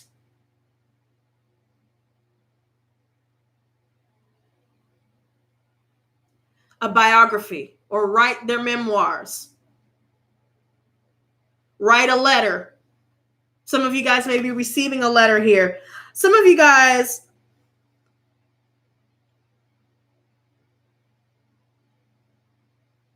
I'm hearing the power of 3. I see an Ankh here, which is all about blessings, abundance, prosperity. We are manifesting these things, but I also see a serpent here. Beware of those that want to purposefully lead you astray. They may appear as though they're all love and light. There's a lot of people in the spiritual community that I've been touching on with that. They say that they're all love and light, and it's actually kind of like a toxic type of only positive vibes here, where they never talk about anything genuinely going on in the world. They deny a part of themselves and a part of everybody else that is natural to us. And they're not giving people the full story. A lot of us are tapping into Christ consciousness.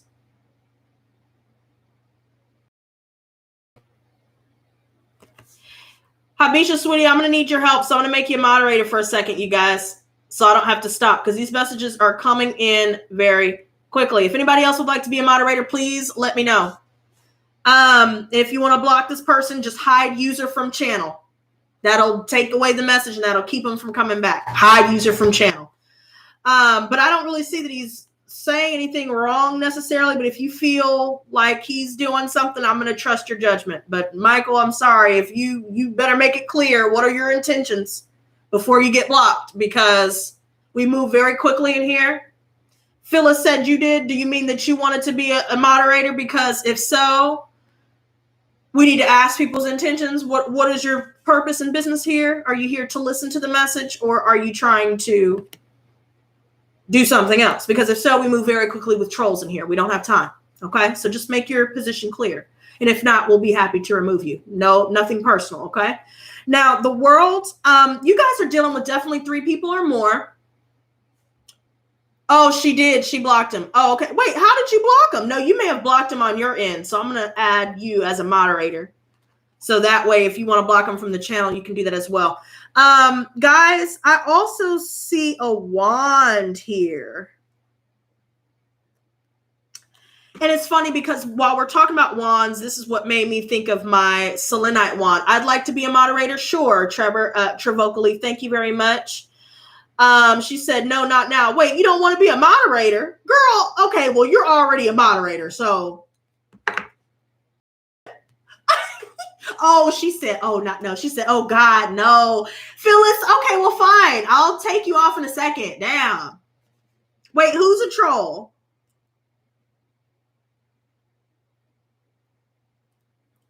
Yes, Habisha. She said this is a warning. Yes, that now moderators, anybody else in here that's moderating, that's the example we need to implement. Phyllis, you know what I'm about to play with you, girl. You gonna moderate today. Shoot. Okay, so let me get back to this, guys. Stop. Stop it. Okay, look. So let me pause for a second. Okay, so I know that what I see here is not necessarily a harp, but it looks like a harp to me. And so you guys would do well with making music. If you guys know how to play an instrument, use that to your advantage. Desiree, how do you ask a question? You're more than welcome to do it through PayPal.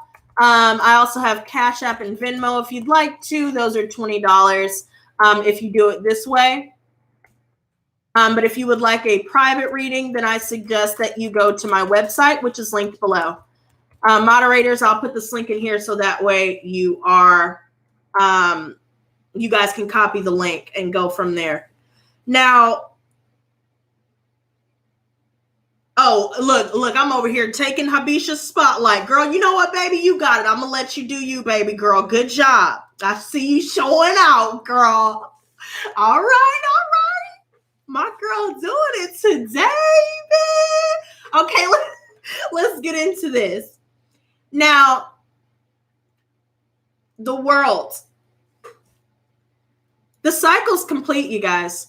So I think that y'all did cut off communication with a lot of people after going back and forth with certain people, especially after being in 2 minds about what you should do, if you should continue to stay or go, if you should continue to hold on, things like that. And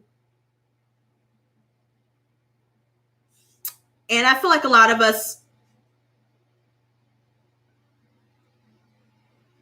don't understand why we know what we know, but we know what we know when we know it, if that makes sense. And now we're acting on that. And you know what, Habisha, that's an interesting take on this card. You might be onto something with that.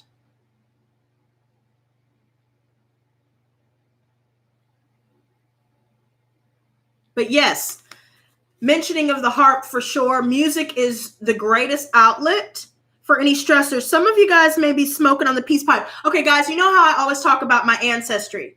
Okay, I have no problem saying that I'm a Black woman. Okay, that's never been an issue. But one thing that I am proud of is my ancestry. I told you guys that I've had Native American in my blood, Indian from India, and Spanish as well. And when I look at this peace pipe here, I see that it reminds me of a ritual of sorts, tapping into your ancestry. So if you guys also have Native American, I have Blackfoot, Cherokee, and Seminole. You guys can list your tribes below if you'd like to join in on all the fun. But there's definitely a peace pipe here. And a lot of us would do well with maybe even doing, for example, psilocybin. Certain herbs that can be smoked can put you into a meditative state. Excuse me. And there's a lot of smoke and mirrors, you guys, because it's going up towards the snake. Somebody's going to be finding a lot of artifacts, fossils that may not have been released to the public, but they're there. Habisha brought up something about this card looking like the Vatican hallway.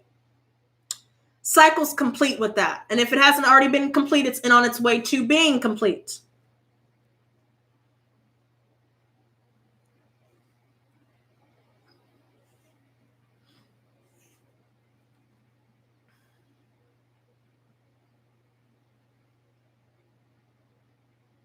There's a skull here. Skull and comes to mind. Those that are a part of the brotherhood, those that have been doing sacrifices, things of that nature, that is coming to a close. There's binary here, you guys. And y'all know I went to school for cybersecurity. Some of you guys like technology. You guys are hackers, such as myself. Maybe you guys are learning a little bit more about how to navigate through servers, how to make wormholes, loopholes, or backdoors into the internet. That comes to mind. Something will be coming out in the wash with that. I've never taken the time to look at this card like this, so please be patient, you guys. I see a pentacle here with engraving on it. So this is reminding me of the Georgia Guidestones for some reason. I know they don't have a pentacle on it, but it's making me think of the Georgia Guidestones. There's also Roman numerals, so it makes me think of Rome. All money leads to Rome.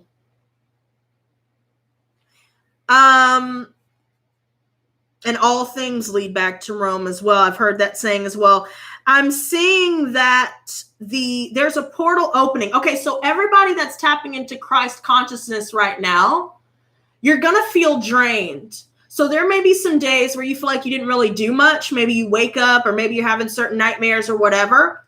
And then you wake up and you feel like you're drained, or you feel like there's a weight on you. Glide through that. Okay, because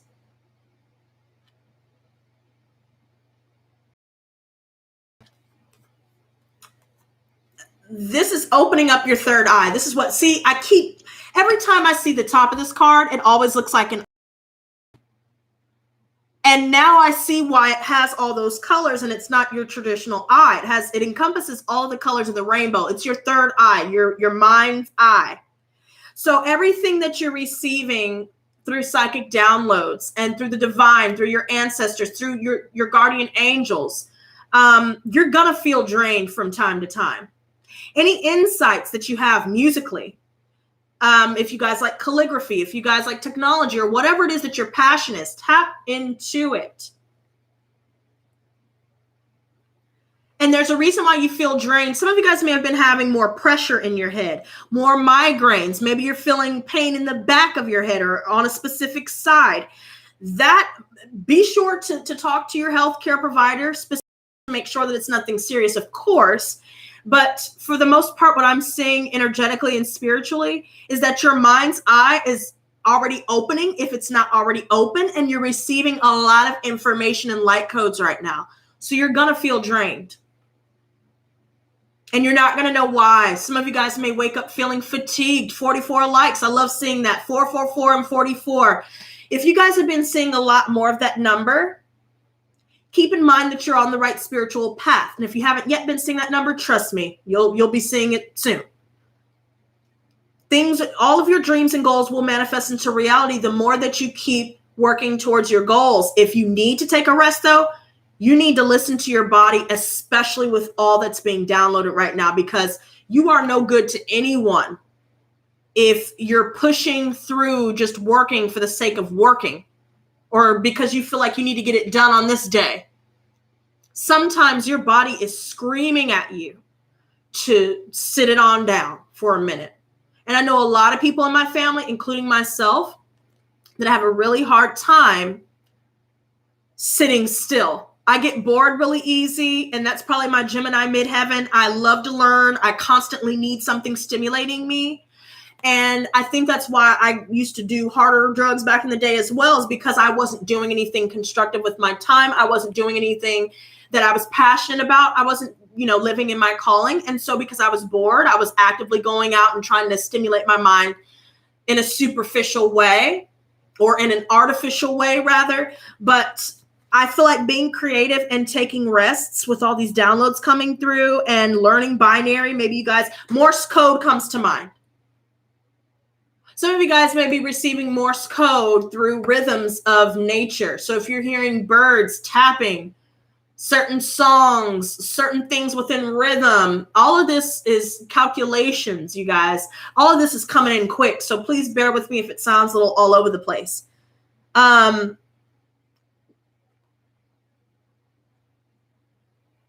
There's definitely a serpent in the mix. So like I said about people in this, I'm getting like good chills right now. So like my guides are telling me that what I'm saying is we're good, right? Your chakra centers, focus on cleansed. I'm getting a pressure at the top of my head now. Keep your chakra centers clear, open, and recharged. And I need to say the same for someone in the chat. To rest is to walk further, but be careful not to rest on your laurels. Just be aware of how your body is feeling. If you know that you would probably be better off taking a day or two, or maybe 3 for some of you, do so. But when you feel like it's time to strike when the iron's hot, do so as well. But don't rush it, because there's a lot of truths that, like I said before, will be coming out. There will be a lot more natural disasters, and that's all about what's been associated with prophecy. A lot of people that speak on the Bible, everything that's in the Bible has been coming true. Guys, I've had these cards for a very long time. I think I've had these cards for almost a year now. And when I tell you I've never noticed you guys can't see it on camera. I know you can't. But it says Hansa. And I know it's Hansa on the card, but this is a Hamsa. Some of you guys are feeling connected to Indian culture. Some of you guys may have that in your ancestry, such as, the same for me as well. You guys may connect with Hindu gods and goddesses. You connect with the culture, things like that. But Hansa, somebody tell me what Hansa means for you, or if anybody else is aware of that, because I have no clue what that is. But it has a star above the N. Yeah, Georgia guy. Oh, shit. I just noticed this on this card. This is crazy, y'all. These cards are amazing, dude. So I'm seeing that they're talking about meteors or comets coming down into Earth, like a massive comet or something like that, which is basically what's sent down from God, actually. And I'm noticing as well on these big old stones, which makes me think of not only the Georgia Guide stones, but certain civilizations where they're like Atlantis, Mayan culture, Aztec culture, things like that. And I also see almost Egyptian-like. You guys, again, won't be able to see it on camera, but it's almost like Egyptian-like art. So what's on caves,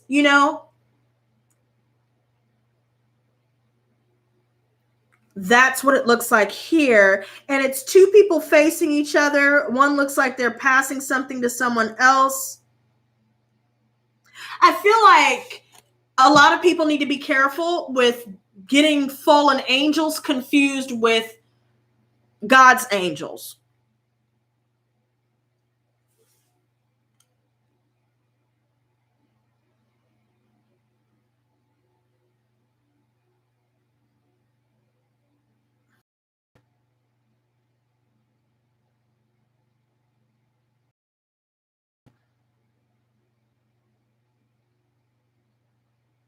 Yeah, there's definitely a fallen angel here because I see a dark figure here. How many of you guys can see that? He's right here, just watching as everything comes out. So fallen angels are definitely going to cause a lot of destruction. This is why I kept telling you guys to keep yourselves off of the road. Oh my God, okay. So when I told you guys about a week or so ago to stay off the roads and to stay at home as much as possible and to stop going out at night, do y'all know how many news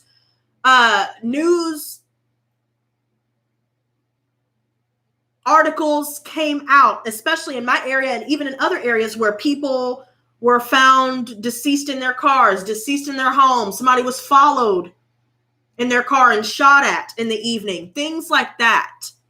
A woman was beaten in her apartment just down the street from me. Like things like that. Like, I'm not trying to scare you guys, but you seriously, like, that's okay. Stay home and stay inside as much as possible. And please don't go out at night, period. And I think that's going to go beyond just 2 weeks, period.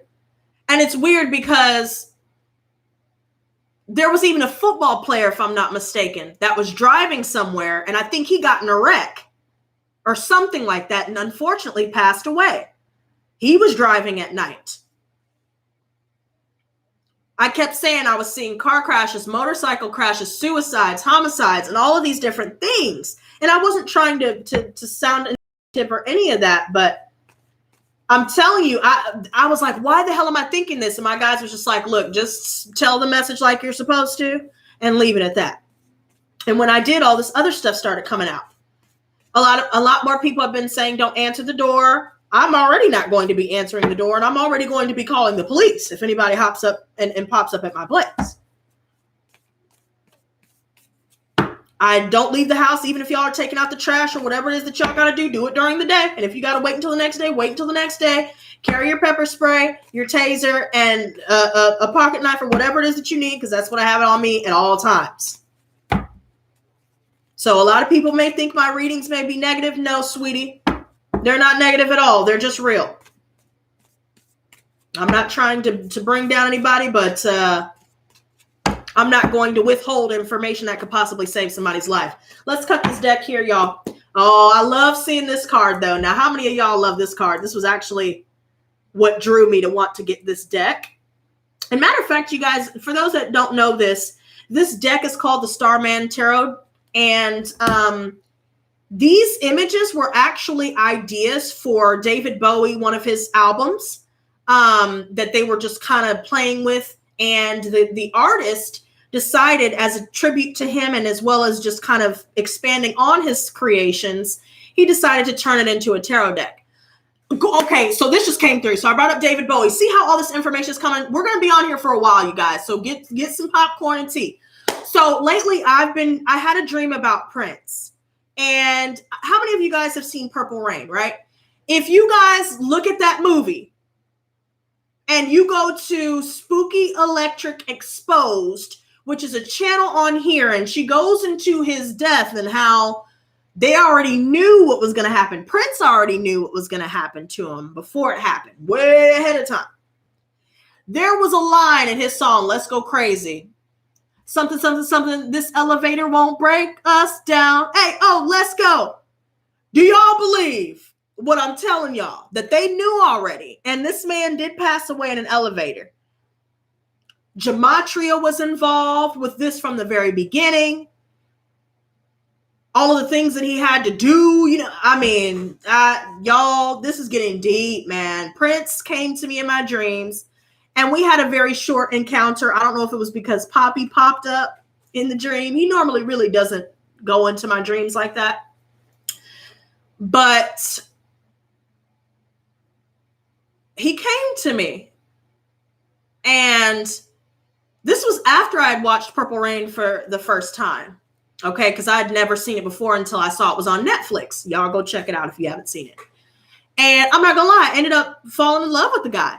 You know, his eyes, I don't know what it is about Prince's eyes, but his eyes, I still can't put my finger on who he reminds me of. But it's funny, he's a Gemini, and he came to me in my dream and he said something. He had asked me something. And I was being all cute and I was like, well, can't I just enjoy our time together? And I shit you not, there was one scene where Apollonia played Vanity in Purple Rain. It was supposed to be Vanity in that movie. But anyways, so basically he gave me the same look that he gave Vanity in that movie. So to me, it looked like, I don't know if he looked at me like he was shocked at what I said, or is it because he's shy, or whatever the case may be. Like, what is it? And I'm not gonna lie, I felt like he liked me. He was in love with me, bitch. And do y'all believe that after I had that dream, I couldn't get him off my mind? And all of a sudden on YouTube, I just browse and see what's up there to watch. And I started looking into him and Vanity. And do y'all know that, I'm not going to lie, him and Vanity remind me a lot of somebody that I was with years ago. And pride, the word pride, there's like this collage of lighters and stuff that I have here in front of me. You guys can't see it. And one of the things that I found, it was like a little cigarette box it was red with gold writing on it with a panda, and the word in gold is pride. And it's weird, while I'm telling you guys about Prince and Vanity, I feel like pride played a big role in why they didn't end up together. And just the example that was set by his parents. And plus I connected to him as well because of the abusive background that he went through as well. And Vanity as well. So I started looking into them a lot more. And whatever you guys get from that, you can take what you will from it. I still don't know. Honestly, I still don't know what he's trying to tell me. Maybe he knows that I'm already where I need to be at spiritually, and that's probably why he hasn't come back. I don't know.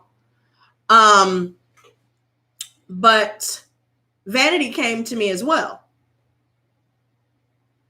And I still am trying to figure out what that means. Now, mind y'all, I've never known anything about Prince or Vanity until I saw that movie and I started doing my own research, because Spooky Electric Exposed, I believe all of us would do well with checking out that channel. She goes into gematria and everything, you know, all the ins and outs of how they communicate with each other and how it was all tied into his passing and all this other stuff.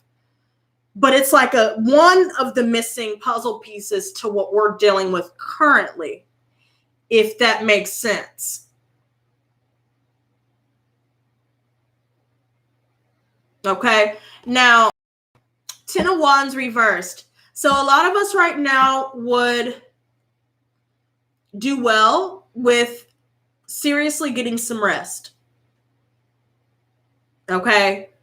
And yes, I have been hearing electric currents. I'm sorry, I almost missed that person's hey, okay, Habisha.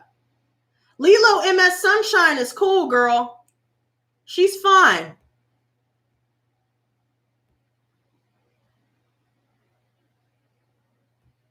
She's good. And I'm not yelling at you, Habisha. I know you just trying to protect me, baby. Hi, David. Welcome, sweetie. Good to see you. No, she's good. She actually can't. The reason why people are coming in here, let me just tell you, Habisha, because you probably don't know what's going on, sweetie. I made a video talking about gang stalking, and I know you haven't been here on this channel in a while, but I was just sharing my experience with gang stalking and being a targeted individual. And I believe David found me that way. I think Angel found me that way. And I know for sure that Lilo found me that way. And she said that a lot of people have covered that, you know, the topic of gang stalking, but she was drawn to my channel and she was glad she found it. So if you see people bringing up targeted individual and gang stalking, It may look like they're trolls, but 9 times out of 10, they're not. Just feel out the vibe, but she's cool. But 10 of Wands reversed, but I'm not mad at you, girl. I know you're trying to protect the energy here, so you're good. Just be careful. Now, 10 of Wands reversed. And you know what I just thought about? Something just came through to me. I'm not trying to toot my own horn, but if you guys are drawn to certain people that have charm like Prince and Vanity and things like that, maybe there's something within yourself that may correlate with that energy there. I just thought about that. So maybe there's something that's within them that maybe you need to identify within yourself. See, Vanity is a Capricorn. I almost forgot this little detail. And a lot of people say that I'm beautiful. I don't think I'm the most beautiful girl in the world, but a lot of people have told me I'm beautiful, which I appreciate, but I've never really felt that way. But when I hear Vanity speak, although we have a different voice, she's quirky like I am. You know what I mean? Like, we're different people. Don't get me wrong. I'm not Vanity and never will be, but there were a little bit of similarities there, But again, I'm not trying to toot my own horn. But back to what I was saying, y'all. Look, here I go. 10 of Wands reversed. Yes, Phyllis. She was a Capricorn. I actually looked it up. And it tripped me out. Now, Betty said, you think I'm hot? Oh, thank you. Girl. Okay, I'm not about to play with Betty today, girl. Girl, you have me blushing hard. Okay, look. Okay, look. Look, don't do that. You know I love the ladies. Okay, look, 10 of Wands reverse. She said I'm not flirting. Damn. Look, she brought me right down. I ain't flirting with you, bitch, but you cute. Thank you, Betty. I appreciate that. Now, 10 of Wands reverse. You know you flirting with me, girl. Stop lying. Okay, look. Okay, let's get serious. Okay, let me get back into what I was saying. I got distracted. 10 of Wands reversed, you guys. So just looking at this person, I mean, they look broke, busted, and disgusted, girl. Now, I'm just playing, but seriously, though, we would do well with taking a break right now. We need to put the wands down. A lot of us are trying to do too much too quickly. And this is what I was talking about. If we're receiving a lot of psychic downloads and we're not understanding why we're waking up and feeling like we didn't get enough sleep, we're waking up feeling, maybe a little bit fatigued. And not only feeling fatigued, maybe we're feeling sluggish. When we usually don't feel that way, that's a good indicator that not only are we receiving psychic downloads, but that's the body saying, hey, we're taking on a little bit too much. It's time to put the wands down. Now, there's also a situation that I'm seeing here where we've dealt with a lot of people, and there is somebody here that doesn't want to accept responsibility. Okay, so they don't want to own up to their role or their active role in the drama that they've caused when they're stirring the pot. Somebody doesn't want to, own up to their role in things. So they are always constantly blame shifting. This is somebody that also doesn't want to take care of their responsibilities. So they actively avoid getting a job. Remember how we kept talking about certain people that we may know that, and I'm not talking crap about anybody that had to move back in with their parents. We all fall on hard times and we all need assistance to get back to where we were and where we need to be. But there are people out there that I'm referring to that actively leech off of their parents, or they leech off of their friends. They couch surf because they don't want to pay bills. They don't know how to handle money. They're not trying to improve themselves. They're trying to do the bare minimum. They don't want to take on any responsibilities. They don't want to be an adult, period. And we are finally completing cycles with these types of people because we realize that they're never going to change. We realize that we're in two different paths here. Especially with people that are throwing up monkey wrenches into our plans. We see that this opposition that we saw earlier that we've come out of, we now see that most of it is from external influences. So not only are we dealing with the events of what's going on around us currently, we're also dealing with other people actively trying to sabotage us from improving ourselves. So all those signs of fake and envious friends that we listed, I knew there was a reason why I had to talk about that today. But that's why. It's time to put the wands down if you haven't already. Is there somebody that's liking and unliking? Thank you for the like, but now I have to say unthank you because you just unliked it. I don't know what you're doing. Okay, now 10 of Wands reverse. Look, I'm seeing it go back and forth. Now, there's a lot of stress right now for a lot of us because we may have taken on the responsibilities of other people. When we don't need to be taking on any more than what we already have on our plates here. And I think that we've taken on a lot of other people's karma, especially to those of you with water signs in your moon sign. I'm a Pisces moon. And Pisces in general, whether you're a Pisces sun or a Pisces moon, Pisces rising or what have you, Pisces are keeper of souls. And we're prone to absorbing other people's energies and taking them on as our own. This could be associated with all water signs as well. We have to be careful of who's trying to put their projected insecurities and their issues upon us. And that we're unknowingly taking on as our own. That's what I see happening here. Now, see, and I knew that a water sign was going to come up. This was literally facing the table. I just picked this up and saw what this was. Okay, so I hope y'all know my guides stay showing out, y'all. This right here, I've been seeing the Knight of Chalices coming in. And this is where I'm a little bit confused. Because, and I have to tell y'all something. So everybody in the chat right now, there's somebody that came into my life. And I'm not trying to talk about me, just hear me out. Some of you guys may relate. There's a guy that came back that I had met years ago. This is when I was still with C-SPAN. Okay, now if y'all don't know who C-SPAN is, go check out my domestic abuse videos that I did if you want to know more about that person. But anyway, C-SPAN, this is when I was dating C-SPAN, and I met this guy years ago. I was like 16, 17 still. That was about, 11, 12 years ago. And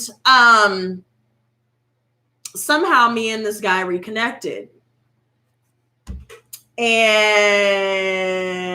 I'm hoping that I'm not letting his looks cloud my judgment, but I do keep seeing this energy come up. And let me just put it to you like this. Archangel Michael, please protect the person that I'm talking about here right now. And please protect him from any external influences that could potentially sabotage our connection. Thank you. So mote it be it is so. Now, I'm just going to say it like this, because I don't know who's going to come across this video trying to put some stank on my name, but I'm going to tell you like this. What should I call him? I'm going to call him Lestat because he says he wants me to be his Akasha. Now, I don't really like that initially because I've seen Queen of the Diamonds and Akasha may be sexy and all that, you know, may baby girl Leah rest in peace, but she ended up dying in the movie though. You know, so I don't know what that's supposed to mean, but he wants me to be his Akasha, right? And he's Lestat. And girl, when I tell you who came up to me talking about marriage, he asked me. I didn't bring it up. I didn't even hint at it. And he said, I just want to know if we want marriage and a kid later on down the line. I want to know that we can have that if we want. He's been spending money on me. He's been sending me money. I've never known a dude to do that just because. You know, I didn't ask for the money. He just sent it to me. And he's asking about marriage. And the only thing that scares me is that he is dealing with a fresh breakup. but it was a long distance thing, but I don't even know. I don't know how to take that. And y'all already know I got trust issues. But when I see this come up, and not only the collective readings but my own, then I'm wondering if maybe my own fears are getting in the way.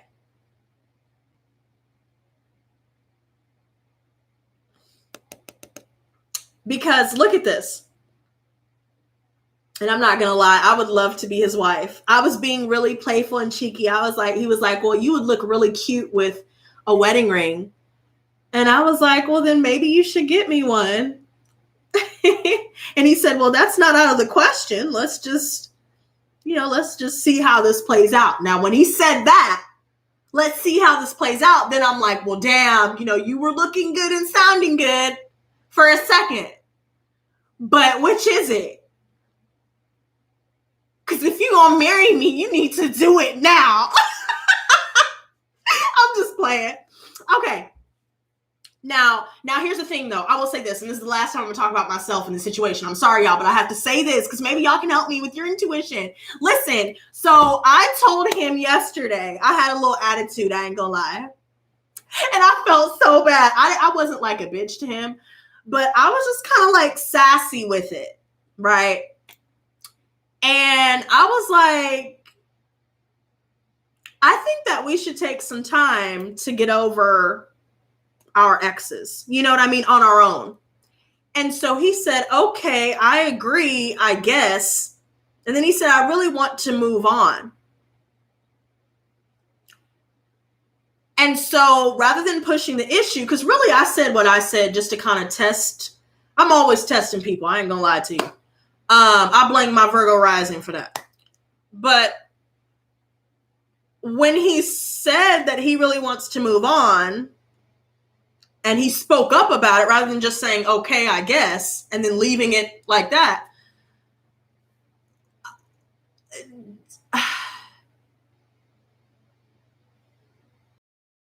I don't know. You know what? I'm not even going to bother y'all about this because I don't know. I don't know. I told him I didn't want to. I said, I want to move on too. And I said, maybe I'm overthinking things, which I do tend to do, but I don't come second fiddle to anybody, and I will not be settling anymore. But from what I'm seeing, you guys, this is more proof, in my opinion, okay? Especially when it comes to somebody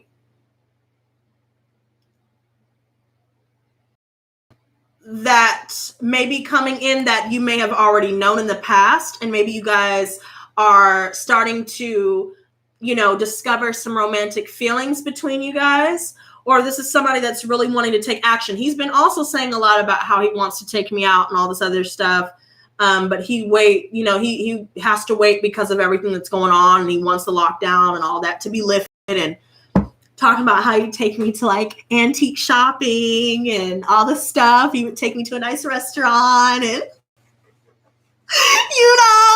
so let me stop. So anyways, back to reading. So guys, I'm sorry, y'all, I'm being so childish right now. So if you guys, okay, whoever comes to mind, it could be a water sign specifically, or they could even have water in their chart. Pisces, Cancer, Scorpio, this could even be referring to the water signs in here right now. What I'm seeing with this is some of us are going to receive a message. It could be from a water sign specifically, though, for some of you, for real. But there's definitely somebody that wants to take action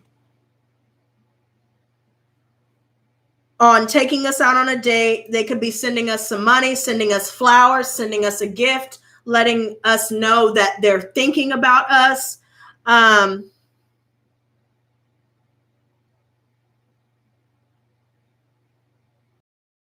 Remember when I talked about letters, receiving letters, sending out letters?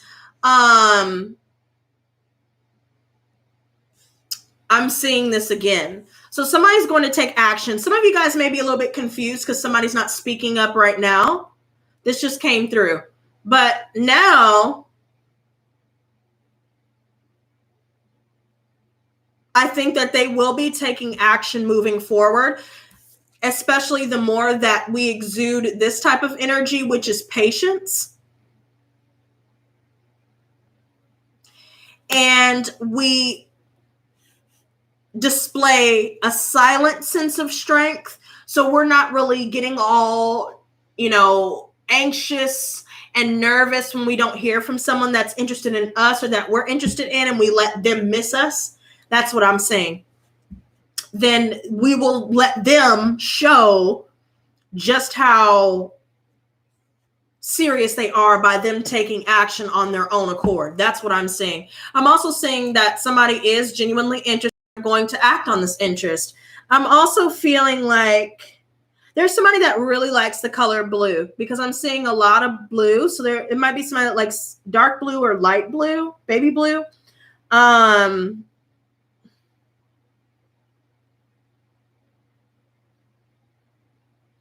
Seeing pink energy coming from his arm. And I feel like this person is genuinely ready for love. They're mature enough to be able to value someone, whether man or woman. I feel like this is a twin flame partnership because I'm seeing two skulls here that look, they look the same. Till death do us part, marriage.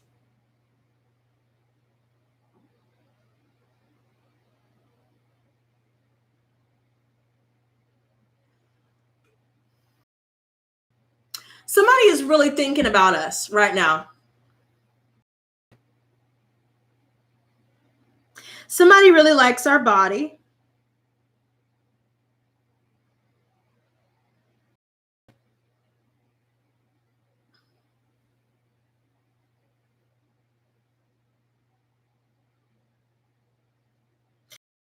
Do well with taking a spiritual bath or going next to the, whenever possible, because that could also help some of us get centered again.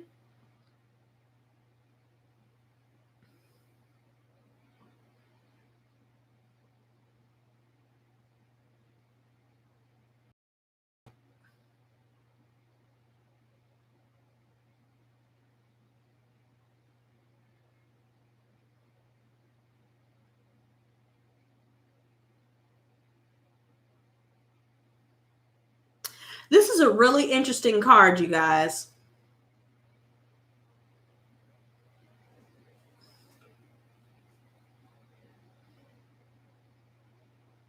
There's a woman that just seems lethargic as her arms and legs are in the water, but the rest of her body is on land. She looks like she's asleep, but she's blue.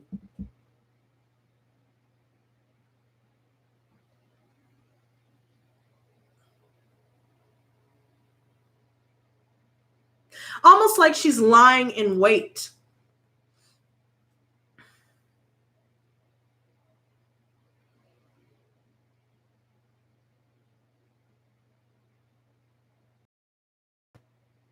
It could look like she's sleeping.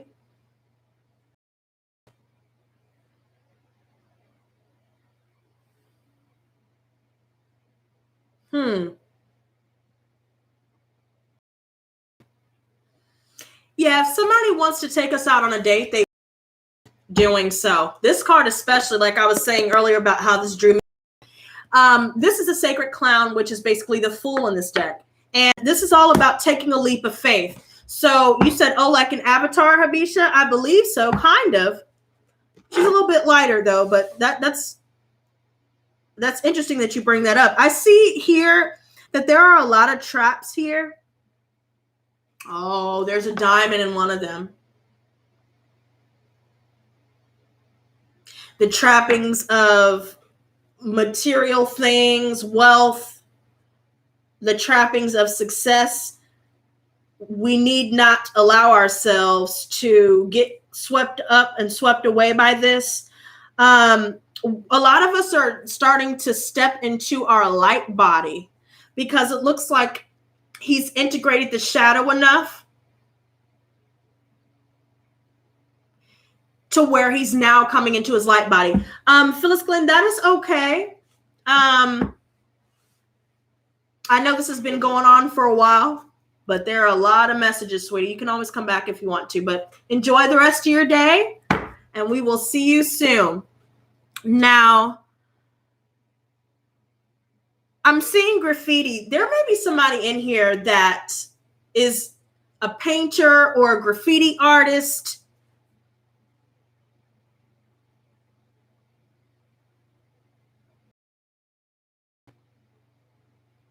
I'm hearing the writing is on the wall.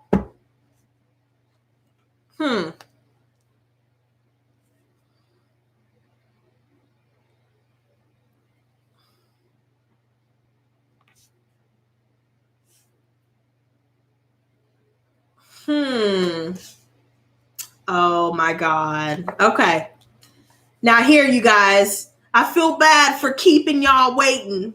So let me lay all this out. Hold on. Wow, you guys. Okay, so good news. Wow. Okay.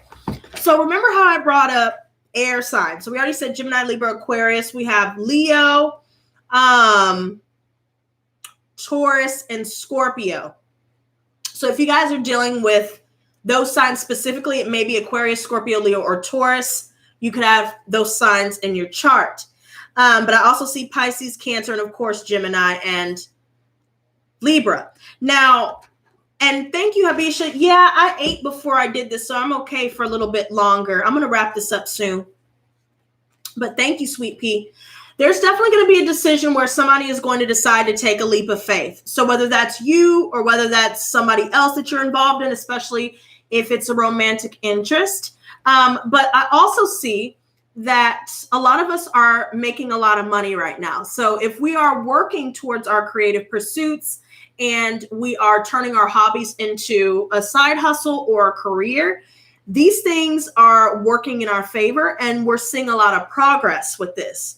Now, a lot of us are going to have to make a choice. So we may have multiple suitors here and multiple choices. So we may have to choose between certain job positions that will be offered finally when, we're able to be out of this lockdown. We may be choosing between two people or choosing to, one of the two paths that we're being faced with here, especially to those of us that are facing a crossroad at this point in our lives. And right now, a lot of us, oh, yes, I see the King of Pentacles as well. So, wow, the King of Wands, girl, I'm done.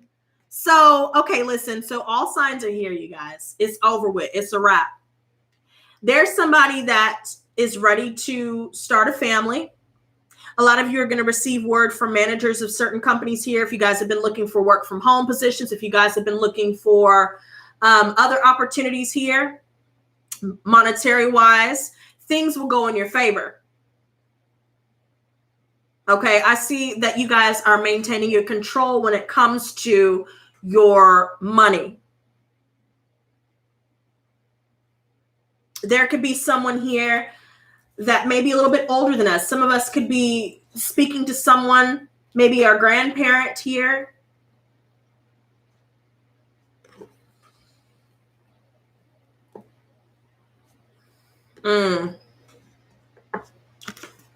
Keep going, you guys. If you guys are finally hitting the reset button on your life and you're pushing forward, you're making the right choice, you're focused on new, all things new. When you take that leap of faith, the universe will continue to shower you in success. A lot more synchronicities will start to make themselves present. So through angel numbers, through songs, through colors, and the list goes on.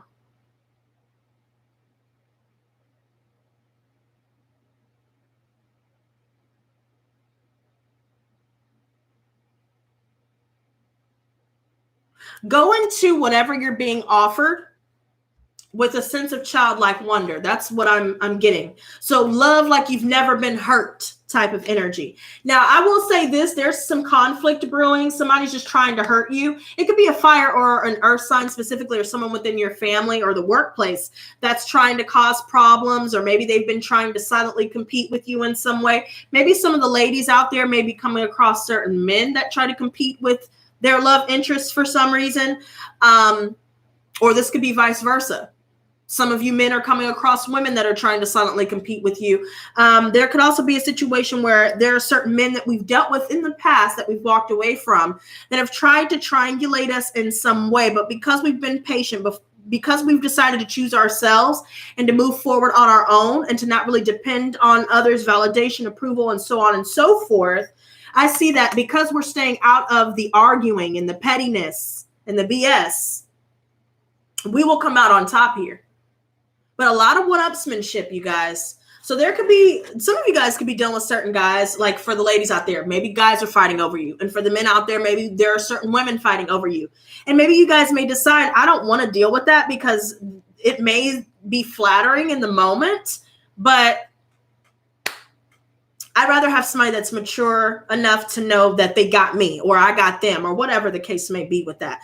Now, the advice here is with this energy here, the Hierophant. So this is Taurus energy coming out, and the advice. So you guys would do well if some of you guys have been wanting to,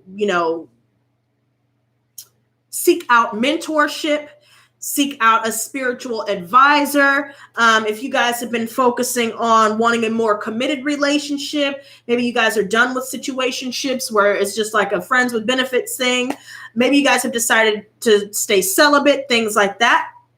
A lot of these things are working in your favor. If you guys are focusing more on your spirituality, if you guys are, discovering certain religions that you identify with, then keep going towards that. Now, there's definitely some organizations here that can help you financially because this is in the foundations here. And some of you guys may realize that certain people around you are not going to pay back what they owe you. And so some of you guys may do well with lawyering up when it comes to that. And it could have a lot to do with a company here that did not pay out their employees properly or layoffs or whatever the case may be. Some of you guys may be needing to apply for unemployment, and you guys will get accepted with that for some of you here. I also feel like with the Seven of Pentacles and the external factors. So when I was talking about love, when I was talking about the different opportunities that you'll be presented with, I do see that long-term financial stability is here. So because we're not really blowing our money, we're not panic buying, and we're not buying anything that we don't need, and we're just focusing on balling on a budget, basically, keep going with that, and if there are different resources, certain organizations in your area where they can help with food or what have you, so you don't have to go out and buy that. Some of you guys would do well with knowing that, SNAP, if you guys got to hold on to your money for rent and stuff like that, there are programs that have relaxed their requirements. So you, for example, SNAP, things like that. I do see that helping you guys. If you guys have been getting involved in the church, or finding other people of like minds who are also equally spiritual, that would be a good community, such as this, for example. If you feel like you're more spiritual than religious or whatever your stance, finding people that are basically sharing common ground with you in that aspect would definitely be in your best interest. There will be some conflicts that you guys have to work through because I do see a lot of people challenging you. So you'll be challenged emotionally, financially, and mentally is what I'm seeing. And this right here, see, and I just got through saying there's a lot of fives. So we have the Five of Wands reverse, the Five of Swords, and the Five of Pentacles. Guys, beware of blowing your money. There's somebody that is trying to get money out of us in some way. Somebody's feeling defeated and left out in the cold because we don't want to argue with them anymore.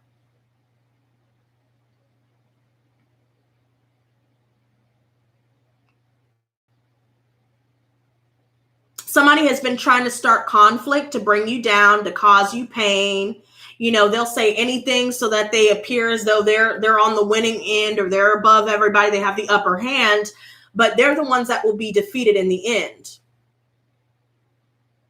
And remember in the last collective where I was saying that staying out of the whole tit for tat thing and not getting sucked into the need to defend yourself and to go back and forth with somebody would be where our win comes in. We're going to get word from an Aquarius or an air sign, you guys. I really feel like whoever is dealing with love offers, whoever has expressed their interest and shown that they're serious, I really do feel like they're going to follow through on their plans here. Especially if they want to take you out, they need to send you some money or want to do something nice for you, take you shopping, give you gifts, whatever it is. And I also see that you guys will be receiving news. So some of you guys are receiving money. If you guys have been waiting on the stimulus checks, see, okay, this just came through. So if you guys are waiting on stimulus checks, employment, SSI, whatever the case may be, that will be coming in. It may be a little bit delayed, but it is coming in. Stay balanced, you guys. Manage your time. Get organized. Some of you guys may have to spend money on some unexpected expenses that may come up regarding the family, the kids, and the home for sure. Something may happen with the car or what have you that needs to be taken care of. But keep going forward. Continue to speak your truth, especially to those of you researching, putting out resumes. You guys will find what you need right when you need it. But maintain your optimism, maintain your faith, because I feel like we're being tested right now. Somebody definitely wants a relationship. So we're single right now, but somebody wants deeper commitment. Somebody wants a family for sure. They want children. Some of us are dealing with transformative energies right now, so we're transitioning. So if something ended recently, we're now seeing something begin. Something beautiful is beginning. And the more that we nurture ourselves, take care of our own home, our, self-care, spa day, all of these things here, we will continue to have the emotional fulfillment here. And we will continue to have the abundance, wealth, health, prosperity, and happiness and success that we are striving for.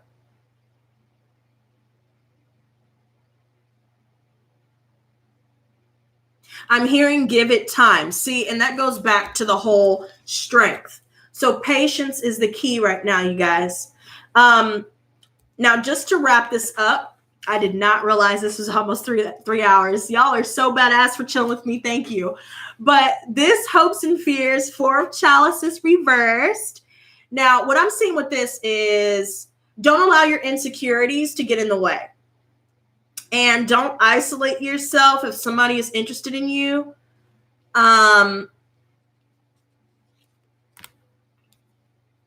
Don't let your fears make you appear as though you're disinterested. And don't let, and if it appears that someone else is appearing disinterested, maybe because they're not communicating or what have you, don't let your insecurities consume you in that aspect. Maybe some of you are afraid that somebody won't be interested in you if they see the real you. And so you guys may not make that effort, or you're dealing with somebody else with these types of insecurities. But there's definitely someone here that we need to be careful to not let our own insecurities get in the way. That's what I'm saying. We've dealt with so many one-sided relationships. We've dealt with so much opposition and dealt with so much back and forth that some of us may still hold on or harbor some of these insecurities from these experiences. And just be wary not to fall back into escapism. So whether this is through drinking or avoiding your problems. Now, the outcome is the 6 of Cups. So there's going to be a lot of memories that will come up. Some of you guys may be seeing shadow people, or you're just thinking about your childhood here. And maybe you guys are looking at some photos, whether on your social media or looking at some of the photos you have in your home. And it's bringing back some memories concerning, maybe even your parents and people within your family that you may not be speaking to currently.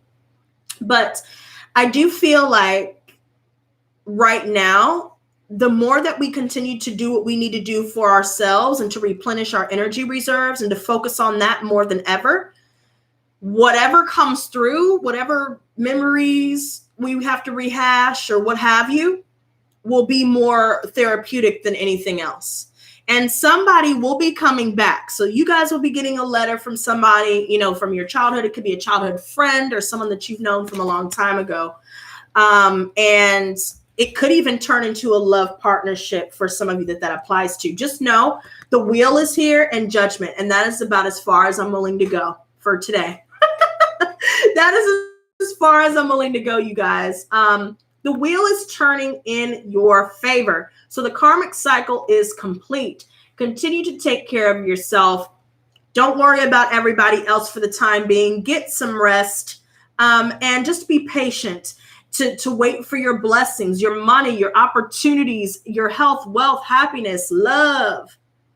Wait for these things to develop, because in the spiritual realm, they are already created. But we have to give ourselves some time. Oh my God, Socks scared the hell out of me. Hey, Socks. Hey. And make the judgment call, you guys. Everybody is facing judgment right now. So make sure you guys are repenting. Make sure you guys are doing what you need to do to make peace with yourself and to find forgiveness in yourself. Okay? You made the right choice. If there's anybody in here that's wondering if they made the right choice for walking away from somebody that betrayed them, that hurt them, you did. You had no choice but to walk away. But somebody may come back and apologize, and it's okay. But again, find forgiveness in your heart. And that doesn't mean, don't be like me, where you feel like if you forgive them, you got to, keep them in your life. So yeah, that is what I have for you guys. Thank you guys so much for hanging with me. And like I said before, if you guys would like to add anything or any more signs of a fake and envious friend, don't be afraid to drop them in the comments below. Remain patient, because all will turn in your favor in the end. You are victorious. Hold on to your money, honey, and let love in. Don't block that love, baby. If you're protecting yourself out of fear, you're blocking yourself from love. That also needs to be said, you guys. So I love you all. My pleasure. And yeah, I will see you guys soon. So stay tuned. Mwah. And until next time, y'all stay blessed, not stressed. Peace and love. Dang it. What the hell? Okay.